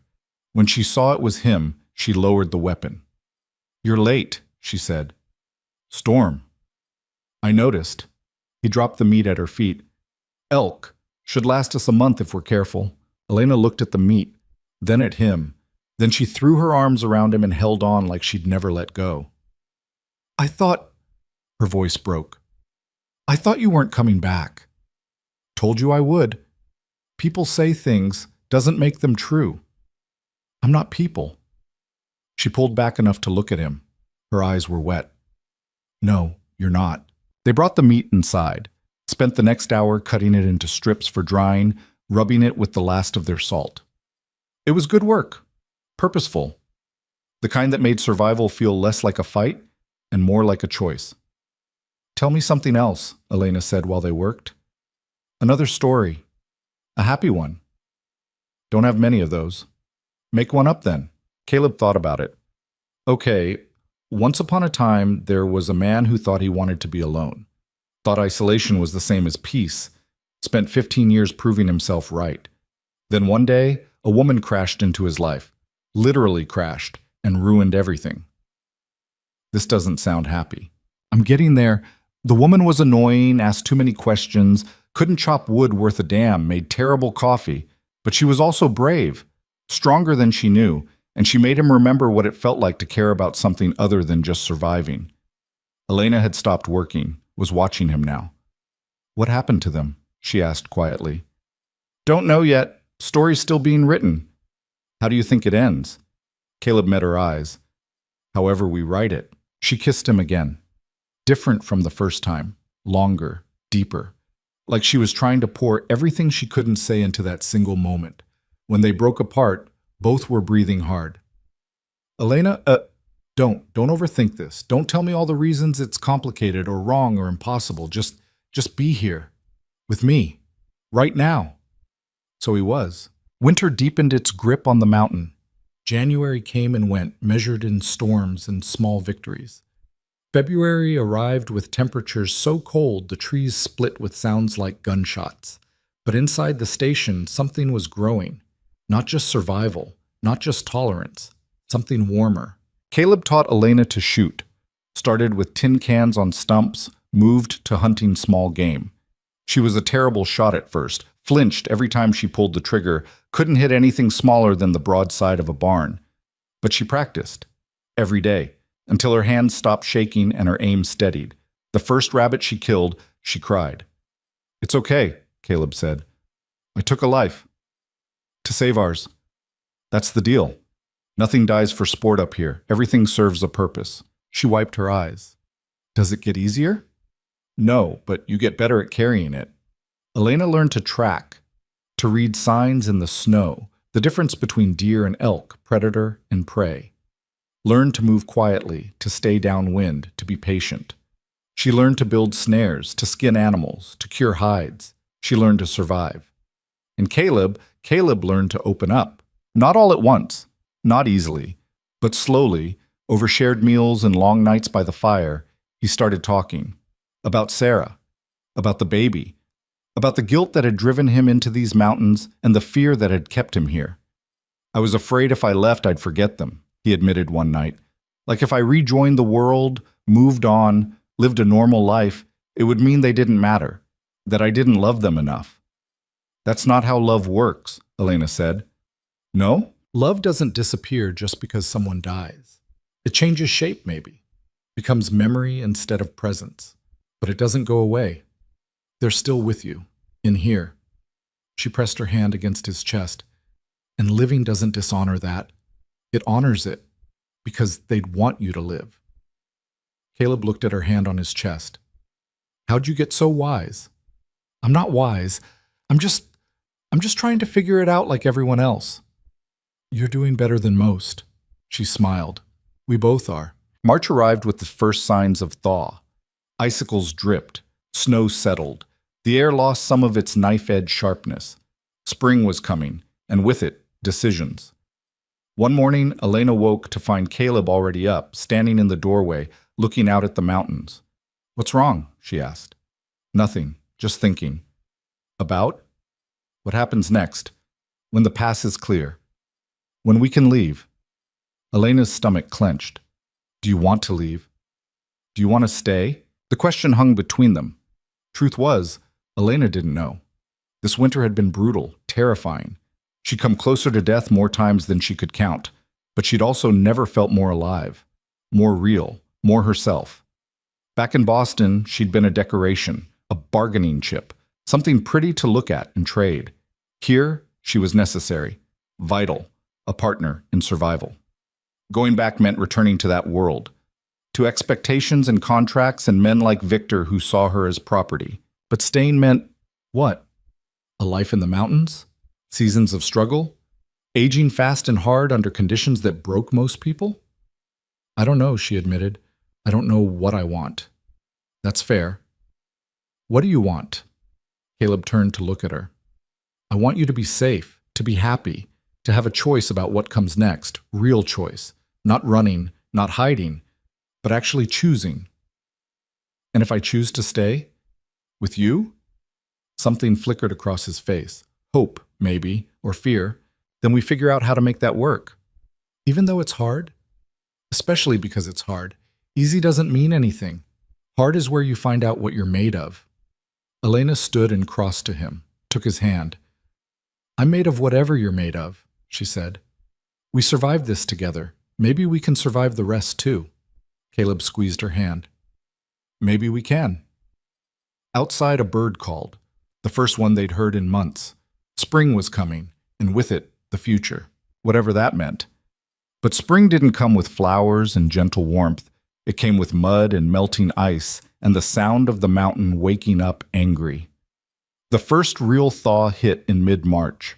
Overnight, the temperature climbed 20 degrees. Snow that had been solid for months turned to slush.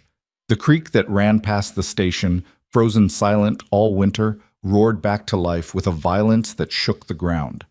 Caleb woke to the sound of water where water shouldn't be. He bolted upright. The dirt floor of the station was wet. Not damp, wet.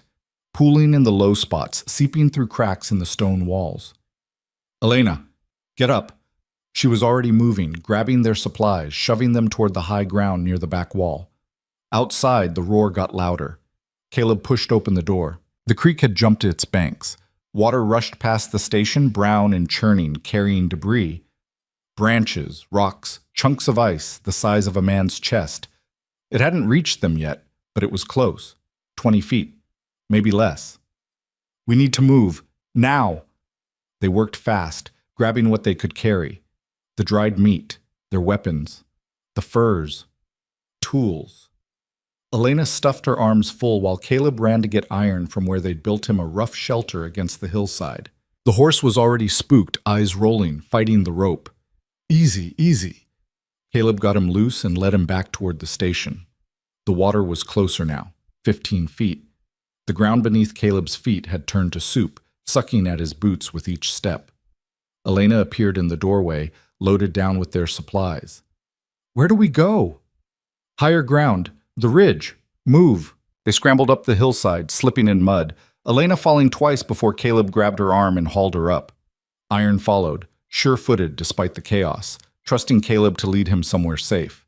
They made it to the ridge just as the water reached the station. It didn't flood slowly. It consumed.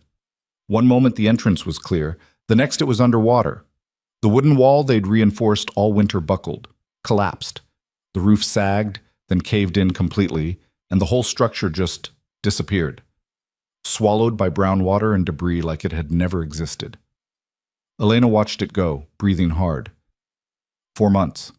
We survived 4 months there, and it's just gone. Could have been worse, could have been asleep when it hit. How is that better? At least then we wouldn't have to figure out what to do next. Caleb looked around. The ridge they stood on was maybe 50 yards long, rocky and exposed. No shelter, no protection from the wind that was already picking up. And below them, where the station had been, the water kept rising. We can't stay here, he said. Where else is there? Good question. The cabin was ash. The station was underwater. Every other shelter Caleb knew about in these mountains was either too far or already claimed by animals. Except one. There's a cave, he said slowly, about 3 miles east, near the old mining claim. I used it once when I got caught in a storm. It's dry, defensible, big enough for all of us. 3 miles in this? Elena gestured at the mud, the water, the chaos. You have a better idea? She didn't. They started walking. 3 miles turned into 5 because nothing was where it should be. The landscape had transformed overnight. Familiar landmarks were underwater. Trails had become streams. Rocks they'd used as markers were buried in mud. Caleb navigated by memory and instinct, trying to stay on high ground, avoiding areas that looked unstable. Twice they had to backtrack when they hit washouts too deep to cross. Once they nearly lost iron when the ground gave way beneath him, but the horse scrambled back up, snorting his displeasure. By the time they found the cave, all 3 were exhausted and filthy. But it was there, just like Caleb remembered, a dark opening in the hillside, partially hidden by an overhang. Water ran past the entrance but didn't go in. The cave floor was elevated, protected. They ducked inside. The space was bigger than the station had been, maybe 20 feet deep, 15 wide. The ceiling high enough to stand upright. The back wall was solid rock, no cracks, no leaks. And best of all, it was dry. Elena dropped their supplies and sat down hard. I can't do this anymore. Do what? This. Running, starting over, losing everything every time we get settled. I'm tired, Caleb. I'm so tired. He sat beside her. I know. Do you? Because you seem fine, like this is just normal for you. Losing your home, getting chased, nearly dying. It's all just another day. It's not normal. It's never normal. I've had practice pretending it is. Elena turned to look at him. Her face was smudged with mud, her hair wild, her eyes red-rimmed from exhaustion. How do you do it? How do you keep going when everything keeps falling apart? Because the alternative is giving up. And I tried that once. Spent 15 years giving up. It didn't make anything better. Just made me numb. Maybe numb is better than this. No, trust me, it's not. She leaned against him, head on his shoulder. I don't know how much more I have in me. You have more than you think. You always do. What if I don't? What if this is it? What if I can't? You can. Because you're not alone. We do this together, like we've been doing, one day at a time, one crisis at a time. And eventually we get through to the other side. And if there is no other side? Caleb put his arm around her. Then at least we're together when we find that out. They sat in silence for a while, listening to the water rush past the cave entrance. Outside, the world was remaking itself. Inside, two people tried to hold on to what little they had left. Eventually, Elena pulled away. We should build a fire, get dry before we freeze. Yeah, good idea. They worked together, gathering wood from the back of the cave where previous occupants had left it. The fire took longer to catch than usual. Everything was damp, but eventually flames appeared. Weak at first, then stronger. Light filled the cave, and with it, something else. Something Caleb couldn't quite name but felt in his chest. A settling, like pieces falling into place. This cave wasn't the station, wasn't the cabin, but it was theirs now. Another temporary home in a series of temporary homes. Another place to make work because they had to. Elena moved closer to the fire, holding her hands out to the warmth. What now? We dry out, rest. Tomorrow we scout the area, see what's still viable. And after that? After that, we figure out the next step. Same as always. She nodded. Then, without warning, she started laughing. Caleb frowned. What's funny? This. All of it. A year ago, I was in Boston wearing silk dresses and worrying about which fork to use at dinner. Now I'm sitting in a cave, covered in mud, eating dried elk, and honestly, she looked at him. I've never been happier. You're insane. Probably, but it's true. Back there, I was just existing, playing a role, being what everyone expected. Here, I'm real. Messy and scared and constantly exhausted, but real. And I'd rather be this than go back to being that. Caleb studied her face. She meant it, every word. You know, if we stay up here, it doesn't get easier. Spring means mud, summer means forest fires, fall means getting ready for the next winter. It's a cycle. It never stops. I know. And there's no guarantee, no safety net. We could starve, get sick, die from 100 different things. I know that too. Then why stay? Elena met his eyes. Because you're here. Because when I'm with you, I'm not afraid of dying. I'm only afraid of not living. Does that make sense? It did. More than Caleb wanted to admit. Yeah, he said quietly. It makes sense. She scooted closer, close enough that their shoulders touched. Tell me we're going to make it. Even if it's a lie. Just tell me. We're going to make it. Promise? Promise. She kissed him. Soft at first, then deeper. Like she was trying to convince herself he was real, that this was real, that they hadn't just imagined each other into existence out of desperation and need. When they broke apart, both were breathing hard. Elena, don't overthink this, please. Just be here. So he was. There in the firelight, there in the warmth, there with her. And for the first time since Sarah died, Caleb let himself feel something other than grief. He let himself feel hope. The next week was spent rebuilding. Again. They reinforced the cave entrance with rocks and logs to keep animals out, built a proper fire pit with stones from the creek, strung a rope across the back for drying clothes and meat, made beds from pine boughs and the furs they'd salvaged.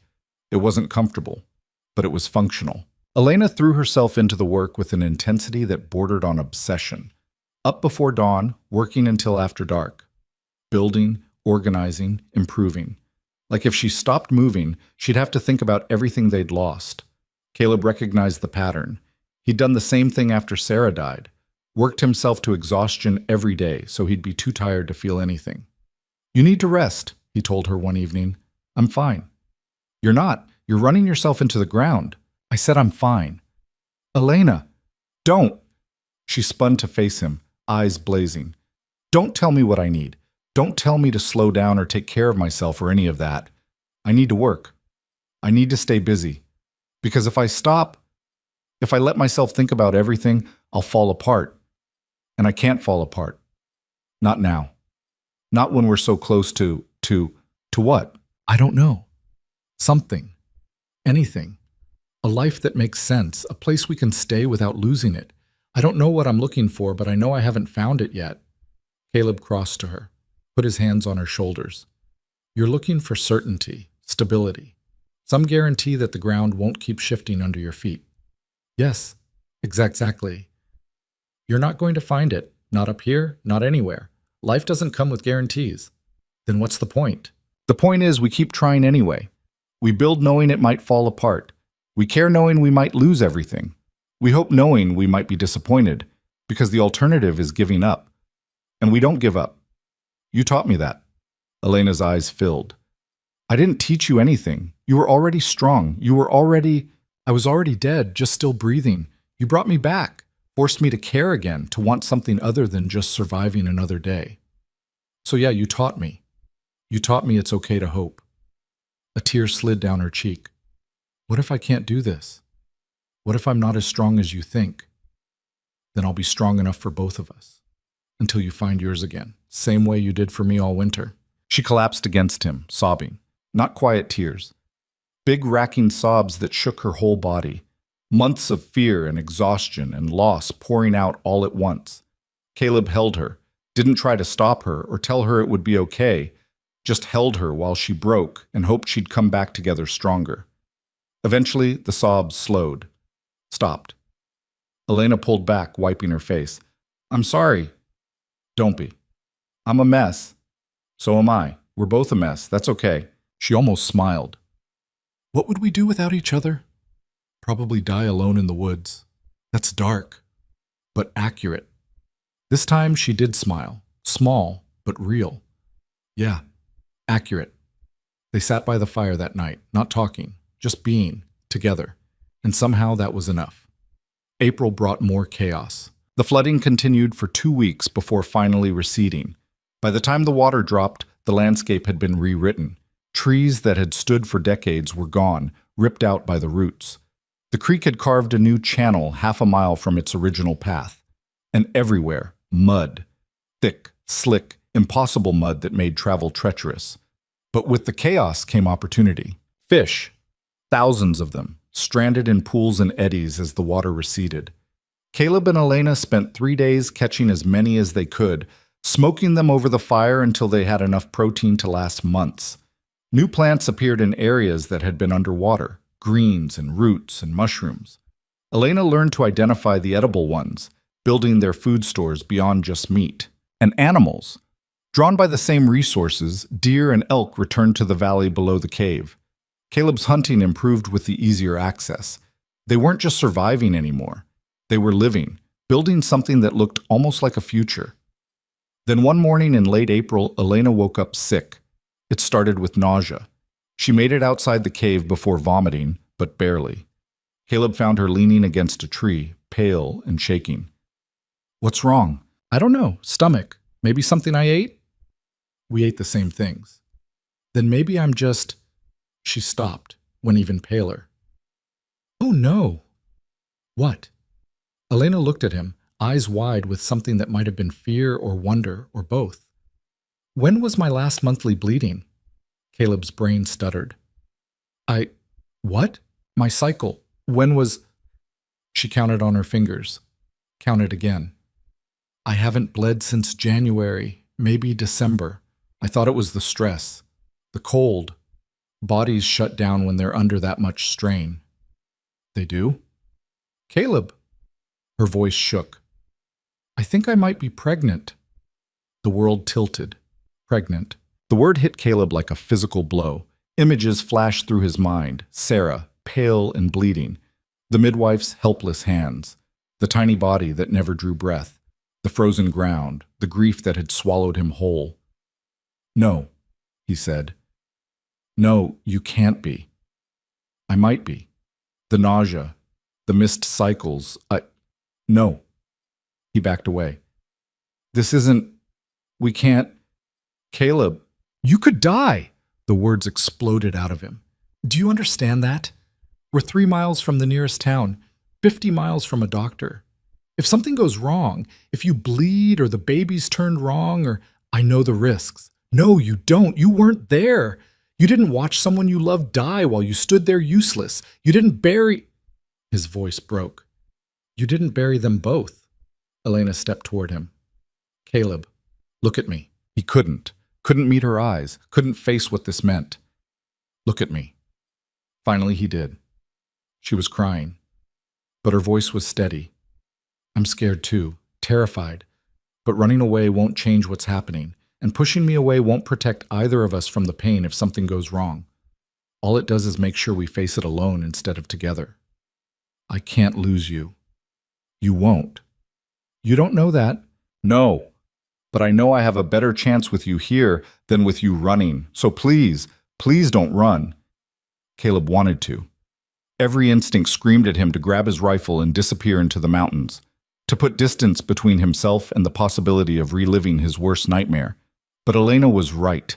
Running wouldn't change anything, wouldn't protect her, wouldn't save him from the pain if the worst happened.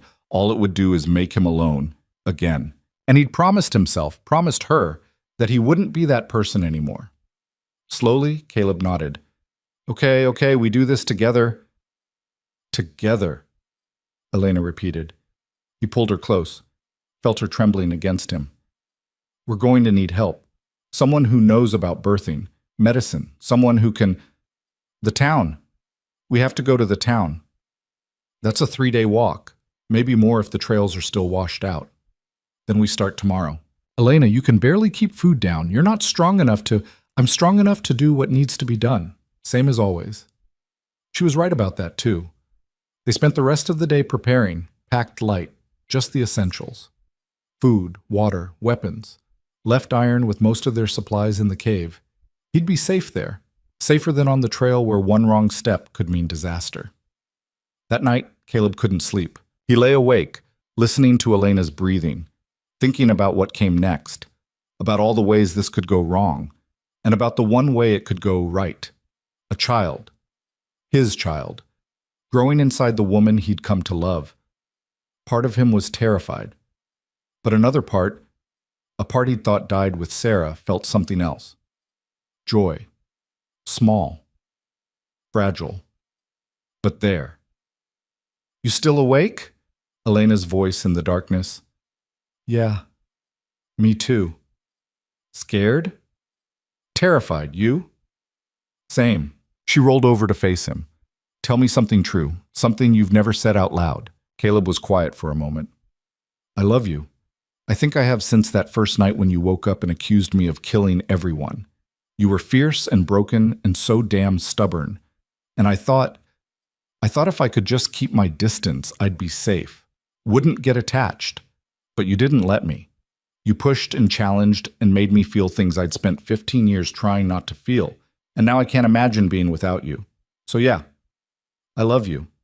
And it scares the hell out of me." Elena was crying again, but smiling too. "I love you too. Have for a while now. Didn't know how to say it. Didn't know if you'd want to hear it. I want to hear it, every day for the rest of our lives, however long that is. Even if it's short? Especially if it's short, I'd rather have 1 real year with you than 50 fake ones with anyone else." She kissed him. "We're going to make it, all of us. I don't know how, but we will." "You sound pretty sure about that." "I have to be, because the alternative is unacceptable." Caleb held her close. "Then we make it happen, whatever it takes." They left at first light.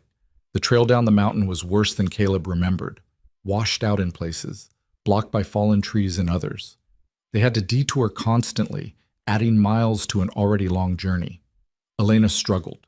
The nausea was worse in the mornings, leaving her weak and shaky. But she pushed through, determined not to slow them down. By the second day, Caleb was carrying most of their supplies to lighten her load. By the third, he was half carrying her, one arm around her waist, supporting her weight. "I can walk," she protested. "I know, but you don't have to. We'll never make it at this pace. We'll make it. Just slower." They stopped early that night, making camp near a stream. Elena collapsed immediately, too exhausted to eat. Caleb built a fire and heated water for tea, made her drink it even though she didn't want to. "You need to keep your strength up." "I'm trying." "I know, you're doing great. I'm slowing us down." "You're growing a human." "That's a pretty good excuse for being slow." She managed a weak smile. "You're too good to me." "Nah, just returning the favor. You took care of me all winter. My turn now." Elena's eyes drifted closed. Within minutes, she was asleep. Caleb sat watch, feeding the fire, listening to the night sounds, wondering what they'd find when they reached the town, wondering if help would be enough, wondering if he was strong enough to survive losing everything again. He didn't have answers, just hope. And right now, that had to be enough. The town of Clancy Peak wasn't much. 24 buildings scattered along a mud-caked main street, most of them leaning like drunk men. A general store, a saloon that doubled as a boarding house, a blacksmith, and at the far end, a small wooden structure with a hand-painted sign that read, "Dr. Margaret Chen, Physician." Caleb had never been so grateful to see civilization in his life. They stumbled into town just after noon on the fourth day. Elena was barely conscious, leaning heavily against him, her skin hot to the touch. The nausea had gotten worse overnight, and this morning she'd started running a fever. People stopped to stare as they passed. A mountain man and a sick woman made for good gossip in a town this small. Caleb ignored them all, focused only on getting Elena to the doctor's office. He kicked the door open without knocking. Inside, a woman looked up from where she was grinding something with a mortar and pestle. She was maybe 50, Chinese, with sharp eyes that took in the situation immediately. "Pregnant?" she asked. "Maybe. We don't know for sure." "Put her on the table." Caleb laid Elena down as gently as he could. The doctor was already moving, hands checking pulse, eyes, temperature. She worked with the kind of efficiency that came from years of practice. "How long has she been sick?" 3 days, started with nausea. Fever came last night." "Any bleeding?" "No." "Pain in her abdomen?" "She hasn't said." Dr. Chen looked at him. "You need to leave. I'll examine her properly. You can wait outside." "I'm not leaving her." "Yes, you are. Or I won't help either of you." Caleb wanted to argue, wanted to plant himself by Elena's side and refused to budge. But the look on the doctor's face told him there was no negotiating. He stepped outside. The street was still watching. Caleb found a spot against the wall and slid down, sitting in the mud, too exhausted to care. His hands were shaking. When had they started shaking? Time passed. Could have been minutes. Could have been hours. The sun moved across the sky. The townspeople eventually lost interest and went back to their business. Finally, the door opened. Dr. Chen stepped out, wiping her hands on a cloth. Her expression was unreadable. "She's pregnant. About 4 months along, I'd estimate." 4 months. That meant it happened back in January, in the station, during one of those long nights when they'd held each other against the cold. "The fever?" Caleb asked. "Not pregnancy-related. She's malnourished and exhausted. Her body's been running on fumes for so long it's starting to shut down.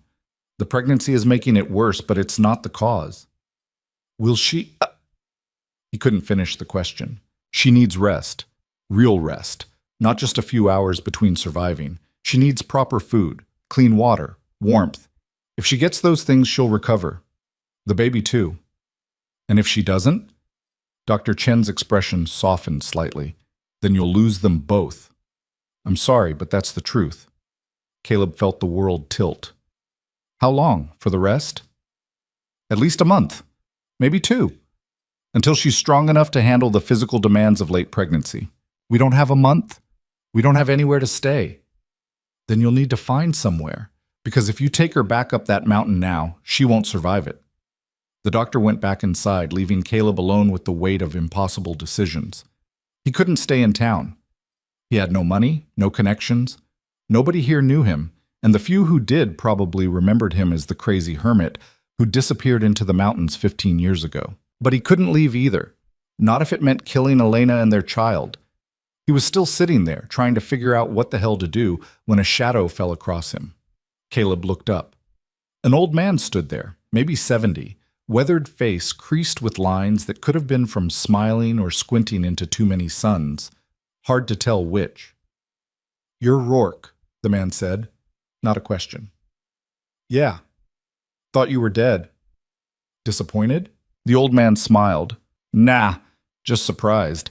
You disappeared so completely, most folks figured you froze to death that first winter." "Almost did.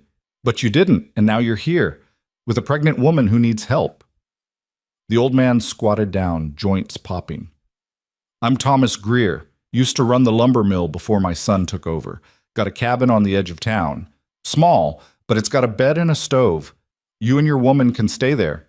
No charge." Caleb frowned. "Why would you help us?" "Because I remember you. Remember your wife, too. Sarah, right? Red hair, nice woman. She helped my daughter when she got sick one winter. Sat up with her 3 nights straight. Wouldn't leave until the fever broke." Thomas's eyes were kind. "Figure I owe her memory at least this much." Something cracked in Caleb's chest. "I can't pay you." "Don't want payment, just want to help. That okay with you?" Caleb nodded, not trusting himself to speak. Thomas stood. "Come on, let's get your woman settled." The cabin was small, like Thomas had said. 1 room, but it was clean and dry and warm. There was a real bed with a real mattress, a working stove, shelves stocked with basic supplies. Caleb carried Elena inside and laid her on the bed. She stirred slightly, but didn't wake. "Doctor says she needs rest and food," Caleb said. "Then that's what she'll get. My daughter Mary will bring meals. You just focus on taking care of her." "Why are you doing this? Really?" Thomas looked at him for a long moment. "Because 15 years ago, you lost everything. And instead of asking for help, you disappeared. Chose to suffer alone rather than burden anyone else. That's noble, I guess. But it's also stupid. We're all carrying something, Rourke. Nobody gets through this life without scars. The difference between surviving and thriving is whether you let people help carry the weight." He left before Caleb could respond. Caleb sat beside the bed and took Elena's hand. It was warm now, no longer burning with fever. Her breathing was steady, peaceful. For the first time in days, the knot in his chest loosened slightly. Elena woke 2 hours later. She looked around the unfamiliar room, confused, until her eyes found Caleb. "Where are we?" "Clancy Peak. The doctor examined you. You're okay. The baby's okay. But you need rest." "How long?" "Month or 2. "We can't afford that. We can't afford not to. Elena, you were dying. Another day on the trail and—" He stopped. "We're staying, however long it takes." She wanted to argue. He could see it in her eyes, but the exhaustion won out. She nodded and closed her eyes again. The weeks that followed were strange. Caleb wasn't used to accepting help, wasn't used to people showing up with food and blankets and kindness. But Thomas's daughter Mary came every day with meals. The doctor stopped by to check on Elena. Even strangers would nod to Caleb on the street, offering quiet words of encouragement. It was uncomfortable, foreign. Everything Caleb had run from 15 years ago. But Elena was getting stronger. The color returned to her face. The fever stayed gone. Her appetite came back. And slowly, the shape of her belly became visible. A child. Growing. Living. Defying every fear Caleb carried. One evening in early June, they sat outside the cabin watching the sunset. Elena's hand rested on her stomach, feeling the small movements inside. "Can you feel it?" she asked. Caleb placed his hand beside hers. There. A flutter. Like a butterfly trapped beneath the skin. "Yeah," he said quietly. "I feel it. Are you still scared?" "Terrified." "Me too, but also excited. Is that strange?" "No, makes sense. Both can be true." Elena leaned against him. "What happens after, when the baby comes?" "We figure it out, same as everything else." "Do we go back to the mountains, stay here? I don't know what I want anymore." Caleb had been thinking about that question for weeks. The mountains had been his refuge for so long, his escape, his prison. now they felt less like home and more like a place he'd hidden. I don't know either, he admitted. Part of me wants to go back. It's what I know, where I feel not safe, but in control. But another part thinks maybe it's time to stop running. You're not running, you're surviving. Is there a difference? I think so. Running is about what you're leaving behind. Surviving is about what you're moving toward. Caleb looked at her. When did you get so wise? I'm not wise. I'm just tired of being afraid, tired of letting fear make my decisions. I want to choose, really choose. Not because I'm desperate or trapped or out of options, but because I actually want something. What do you want? Elena was quiet for a moment. I want a life where I don't have to fight for every breath, where our child can grow up safe, where you can carve your wolves and I can plant a garden and we can just be, without constantly looking over our shoulders. That's a good want. Yeah, it is. She turned to look at him. Do you think it's possible, after everything?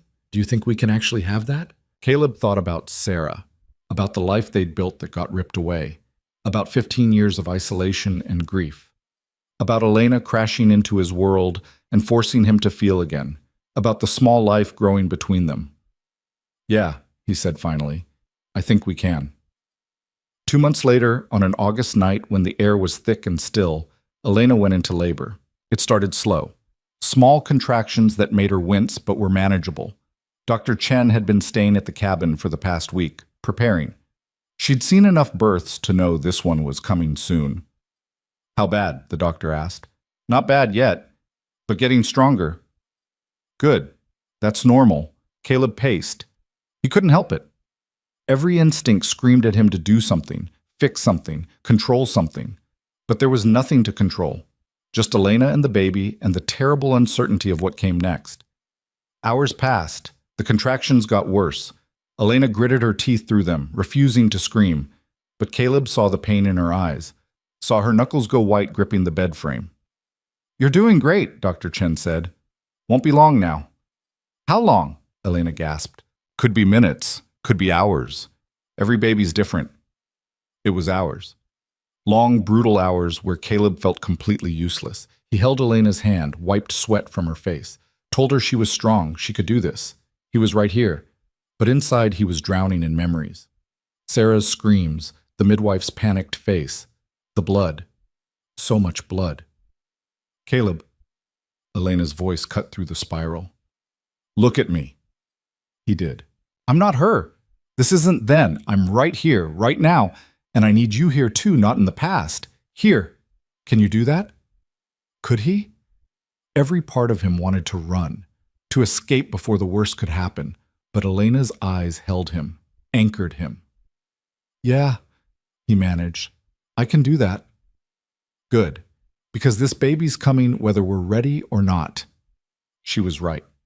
20 minutes later, Dr. Chen said, I see the head, next contraction, push. Elena pushed, and then a cry, not Elena's. Smaller, higher, the sound of new life announcing itself to the world. It's a girl, Dr. Chen said, holding up a tiny, squirming thing covered in blood and vernix. She's perfect. The doctor cleaned the baby quickly, efficiently, then placed her on Elena's chest. Elena was crying, laughing, holding this impossibly small person like she was the most precious thing in the world. Which she was. Caleb stood frozen, unable to process what he was seeing. A baby. His baby. Alive. Healthy. Real. Come here, Elena said. Come meet your daughter.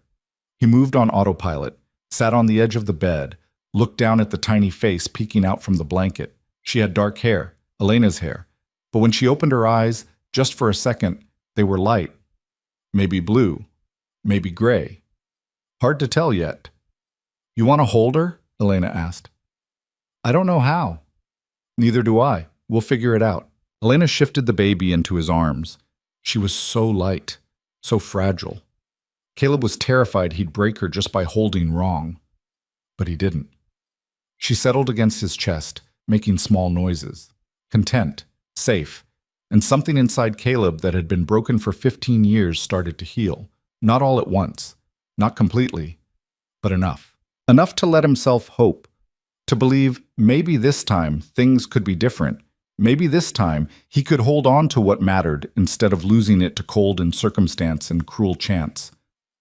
"What should we name her?" Elena asked. Caleb looked at his daughter, at Elena, at the life they'd somehow built from nothing. "Sarah," he said quietly, "after my wife, if that's okay." Elena's eyes filled. "It's perfect." Dr. Chen finished cleaning up and gave them space, told them to rest, said she'd check back in the morning. The three of them, Caleb, Elena, and baby Sarah, stayed curled together in that small cabin. New family, new beginning. "We did it," Elena whispered. "We actually did it." "Yeah, we did." "What now?" Caleb looked out the window. The mountains were visible in the distance, dark shapes against the night sky. Beautiful, deadly. Home. But maybe home could be more than one place. "Now we figure out how to live," he said. "Not just survive, actually live. How do we do that?" "I don't know. But we'll figure it out, together, like everything else." Baby Sarah made a small sound. Not quite a cry, but close. Caleb adjusted his hold and she settled again. Elena smiled. "You're already good at this." "Don't know about that." "I do." They fell asleep like that, exhausted, scared, but together. And in the morning, they started figuring out what came next. The next year was hard in different ways than the mountain had been hard. Caleb took work where he could find it, helped at the lumber mill, did repairs around town, carved small figures to sell to travelers passing through. It wasn't much, but it was enough to keep them fed. Elena recovered slowly. The birth had taken a lot out of her, and the doctor warned she might not be able to have more children. Elena said she was fine with that. One was enough. One was everything. Sarah grew fast. From tiny newborn to squirming infant to a baby who smiled and laughed and grabbed at everything. She was loud, messy, perfect. And slowly, Caleb learned to let himself be happy. It wasn't easy. There were days when the grief came back hard. When he'd look at Sarah and see the child he'd lost. When he'd wake up in a panic, certain Elena had stopped breathing. But those days got fewer, further apart. And Elena was there, always there, reminding him to breathe, to stay present, to let himself feel joy instead of waiting for it to be ripped away. One evening in late fall, they sat outside watching Sarah crawl through the grass. She was 7 months old now, fast, fearless, getting into everything. "I've been thinking," Elena said. "Yeah?" "About the mountains, about whether we should go back." Caleb had been thinking about it too. The cave was still there, their supplies, iron. Part of him missed the simplicity, the isolation. But another part, the bigger part, liked this, liked having neighbors, liked Sarah growing up around other people, liked not having to fight for survival every single day. "What do you think?" he asked. "I think we should stay, at least for now. Let Sarah get bigger, stronger, and then maybe then we can decide. Show her both worlds, let her choose what she wants. She's going to want the town. Everyone does. Maybe. Or maybe she'll be like her father. Maybe she'll want the wild. Or maybe she'll be like her mother, stubborn and impossible to predict." Elena laughed. "That's probably most likely." Sarah discovered a bug, picked it up, put it in her mouth. Both parents lunged forward. "No, Sarah, no!" They wrestled the bug away from her. She cried. Caleb handed her a stick instead. She was immediately fascinated. "We're going to have our hands full," Elena said. "Yeah, we are. Worth it, though. Definitely worth it." They sat in comfortable silence, watching their daughter explore the world with the kind of fearless curiosity only children possess. And Caleb realized something. He wasn't afraid anymore, not of loss, not of pain, not of the future. Because whatever came next, good or bad, he wouldn't face it alone.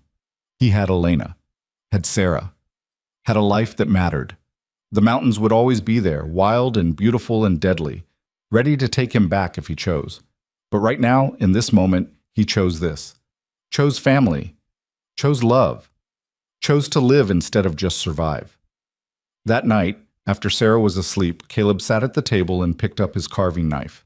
Started working on a fresh piece of pine. Elena watched from the bed. "What are you making?" "A wolf," Another one? Yeah, but this one's different. How? Caleb studied the wood, saw the shape taking form. This one's not alone.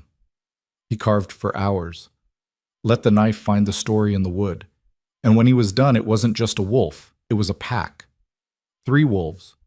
One large, one smaller, one tiny. Running together through carved trees and mountains. Family. Elena came to look at it in the morning light. It's beautiful. It's us. I know. She kissed his cheek. Keep it. Don't sell this one. I won't. He placed it on the shelf above their bed. A reminder. A promise. A declaration that some things were worth keeping. Years passed. Sarah grew into a wild child who climbed trees and caught fish and could track a deer better than most grown men by the time she was 8. She had Elena's determination and Caleb's love of the wild. And somehow, she was better than both of them combined. Caleb and Elena grew older too. Grayer. Harder in some ways, softer in others. They built a real house on the edge of town. Not huge, but theirs. With a workshop for Caleb's carvings and a garden for Elena's herbs. They never forgot the mountains. Some summers they'd go back, spend weeks at the cave, show Sarah where they'd survived that first brutal winter, teach her everything they'd learned. But they always came back to the town, to the community they'd slowly become part of, to the life they'd built from ashes and desperation and stubborn refusal to give up. Victor never came back. Caleb heard through town gossip that the railroad baron had lost his fortune in some bad investment. Last anyone knew, he was living in San Francisco, broke and bitter. Elena said she hoped he found peace. Caleb said he didn't care either way. They both meant it. Thomas Greer died when Sarah was 10. They all went to the funeral. Caleb gave the eulogy, talked about kindness and second chances and how one act of generosity could change everything.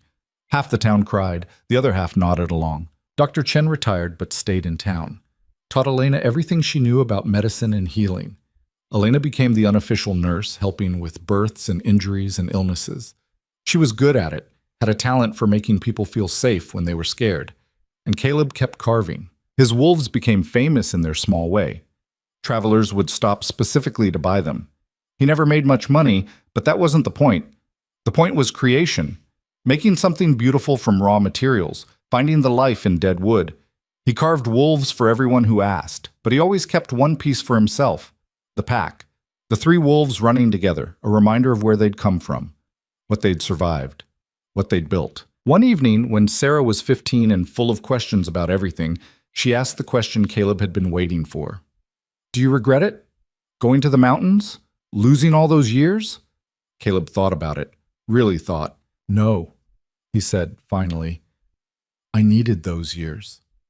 Needed to break before I could heal. If I'd stayed in the valley after your mother, after Sarah, I would have destroyed myself. The mountains gave me space to grieve, to survive, to eventually find my way back to living. But you were alone. I was. And I thought that's what I wanted, what I needed. But I was wrong. Being alone didn't protect me from pain. It just made sure I faced it without help, without hope. Then why did Mom save you? If you were so determined to be alone? Caleb smiled. She didn't save me. Not really. She just refused to let me stay broken, forced me to remember what it felt like to care about someone other than myself. And that changed everything. Sarah was quiet for a moment. I want to see it, the cave, where you lived. We've been there. No, I mean, really see it. Spend a winter there. See if I'm strong enough. Elena, listening from the doorway, shook her head. Absolutely not. Mom, yeah? You're 15. You're not spending a winter in the mountains alone. Then come with me, both of you, like old times. Caleb and Elena exchanged looks. We're too old for that, Elena said. You're not that old. We're old enough to know better. But Sarah kept pushing, and eventually they agreed. One winter, together. A family trip back to where it all started. They went that November. It was brutal. Harder than Caleb remembered. His joints ached. His lungs couldn't handle the cold like they used to. Elena struggled with the altitude, but Sarah thrived. She was made for this, the wild, the challenge, the constant edge of danger. She hunted, trapped, kept them fed when Caleb couldn't. And watching her, watching this fierce, capable young woman they'd created, Caleb felt something settle in his chest. Pride. Pure and uncomplicated. They'd done it. Against all odds, against every fear, they'd raised a child who was strong and kind and unafraid, who knew how to survive but also how to live, who understood that being alone wasn't the same as being strong. They stayed 3 months, left in February when the storms got too dangerous even for Sarah's enthusiasm. Back in town, Sarah announced she wanted to be a guide, lead hunting parties and explorers into the mountains, use what she knew to help people. Caleb said he thought that was a fine idea. Elena said she'd worry every day but wouldn't try to stop her. Sarah hugged them both. Thank you for everything, for surviving, for finding each other, for giving me this life. You don't have to thank us, Elena said. I know, but I want to. That night, Caleb carved one more wolf, a fourth one, smaller than the original 3, running ahead of the pack, leading the way. He added it to the carving, now 4 wolves instead of 3. She's going to leave, Elena said, watching him work. I know. Are you ready for that? No. But I don't think parents ever are. We could ask her to stay, keep her close. We could, but we won't. Why not? Because we didn't survive all that just to cage her. She's wild, like the mountains, like us. And wild things need to run. Elena leaned against him. When did you get so wise? I'm not wise, just old and tired. You're not that old. Old enough. They sat together watching the fire burn low. Outside, the town slept, and somewhere in the distance, the mountains stood dark against the stars. Still there, still waiting, still wild. But Caleb didn't need them anymore. He had everything he needed right here. Sarah left the next spring, headed west with a group of trappers who needed someone who knew the high country.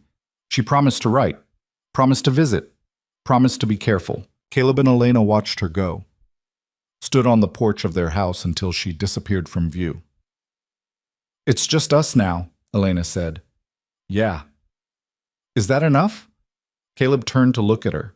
This woman who'd crashed into his life and refused to let him die alone, who'd fought beside him, survived with him, built a family from nothing. More than enough, he said. They went inside, and there, on the shelf above the fireplace, 4 wooden wolves ran together through a carved forest. A family, a pack. A reminder that some things, the important things, survive everything. Even the cold, even the fear, even the weight of the past. Love survives. Hope survives. And if you're willing to fight for it, to bleed for it, to choose it every single day, even when it's hard, life survives too. That's the story. Not of a man who chose the mountains, but of 2 broken people who found each other in the wilderness and learned that being alone was never the answer. Connection was. Community was. Love was. And sometimes the bravest thing you can do isn't running away from pain. It's staying, opening your heart again, choosing to hope even when hope feels dangerous. Because life, real life, doesn't happen in isolation. It happens in the moments between, in the shared struggles, in the hands held through storms, in the promises kept even when keeping them is hard. Caleb learned that. Elena taught him. And together, they proved it was true. The mountains are still there, wild and beautiful and deadly, but they're not home anymore. Home is wherever love is. And for Caleb Rourke, that's enough. More than enough. It's everything.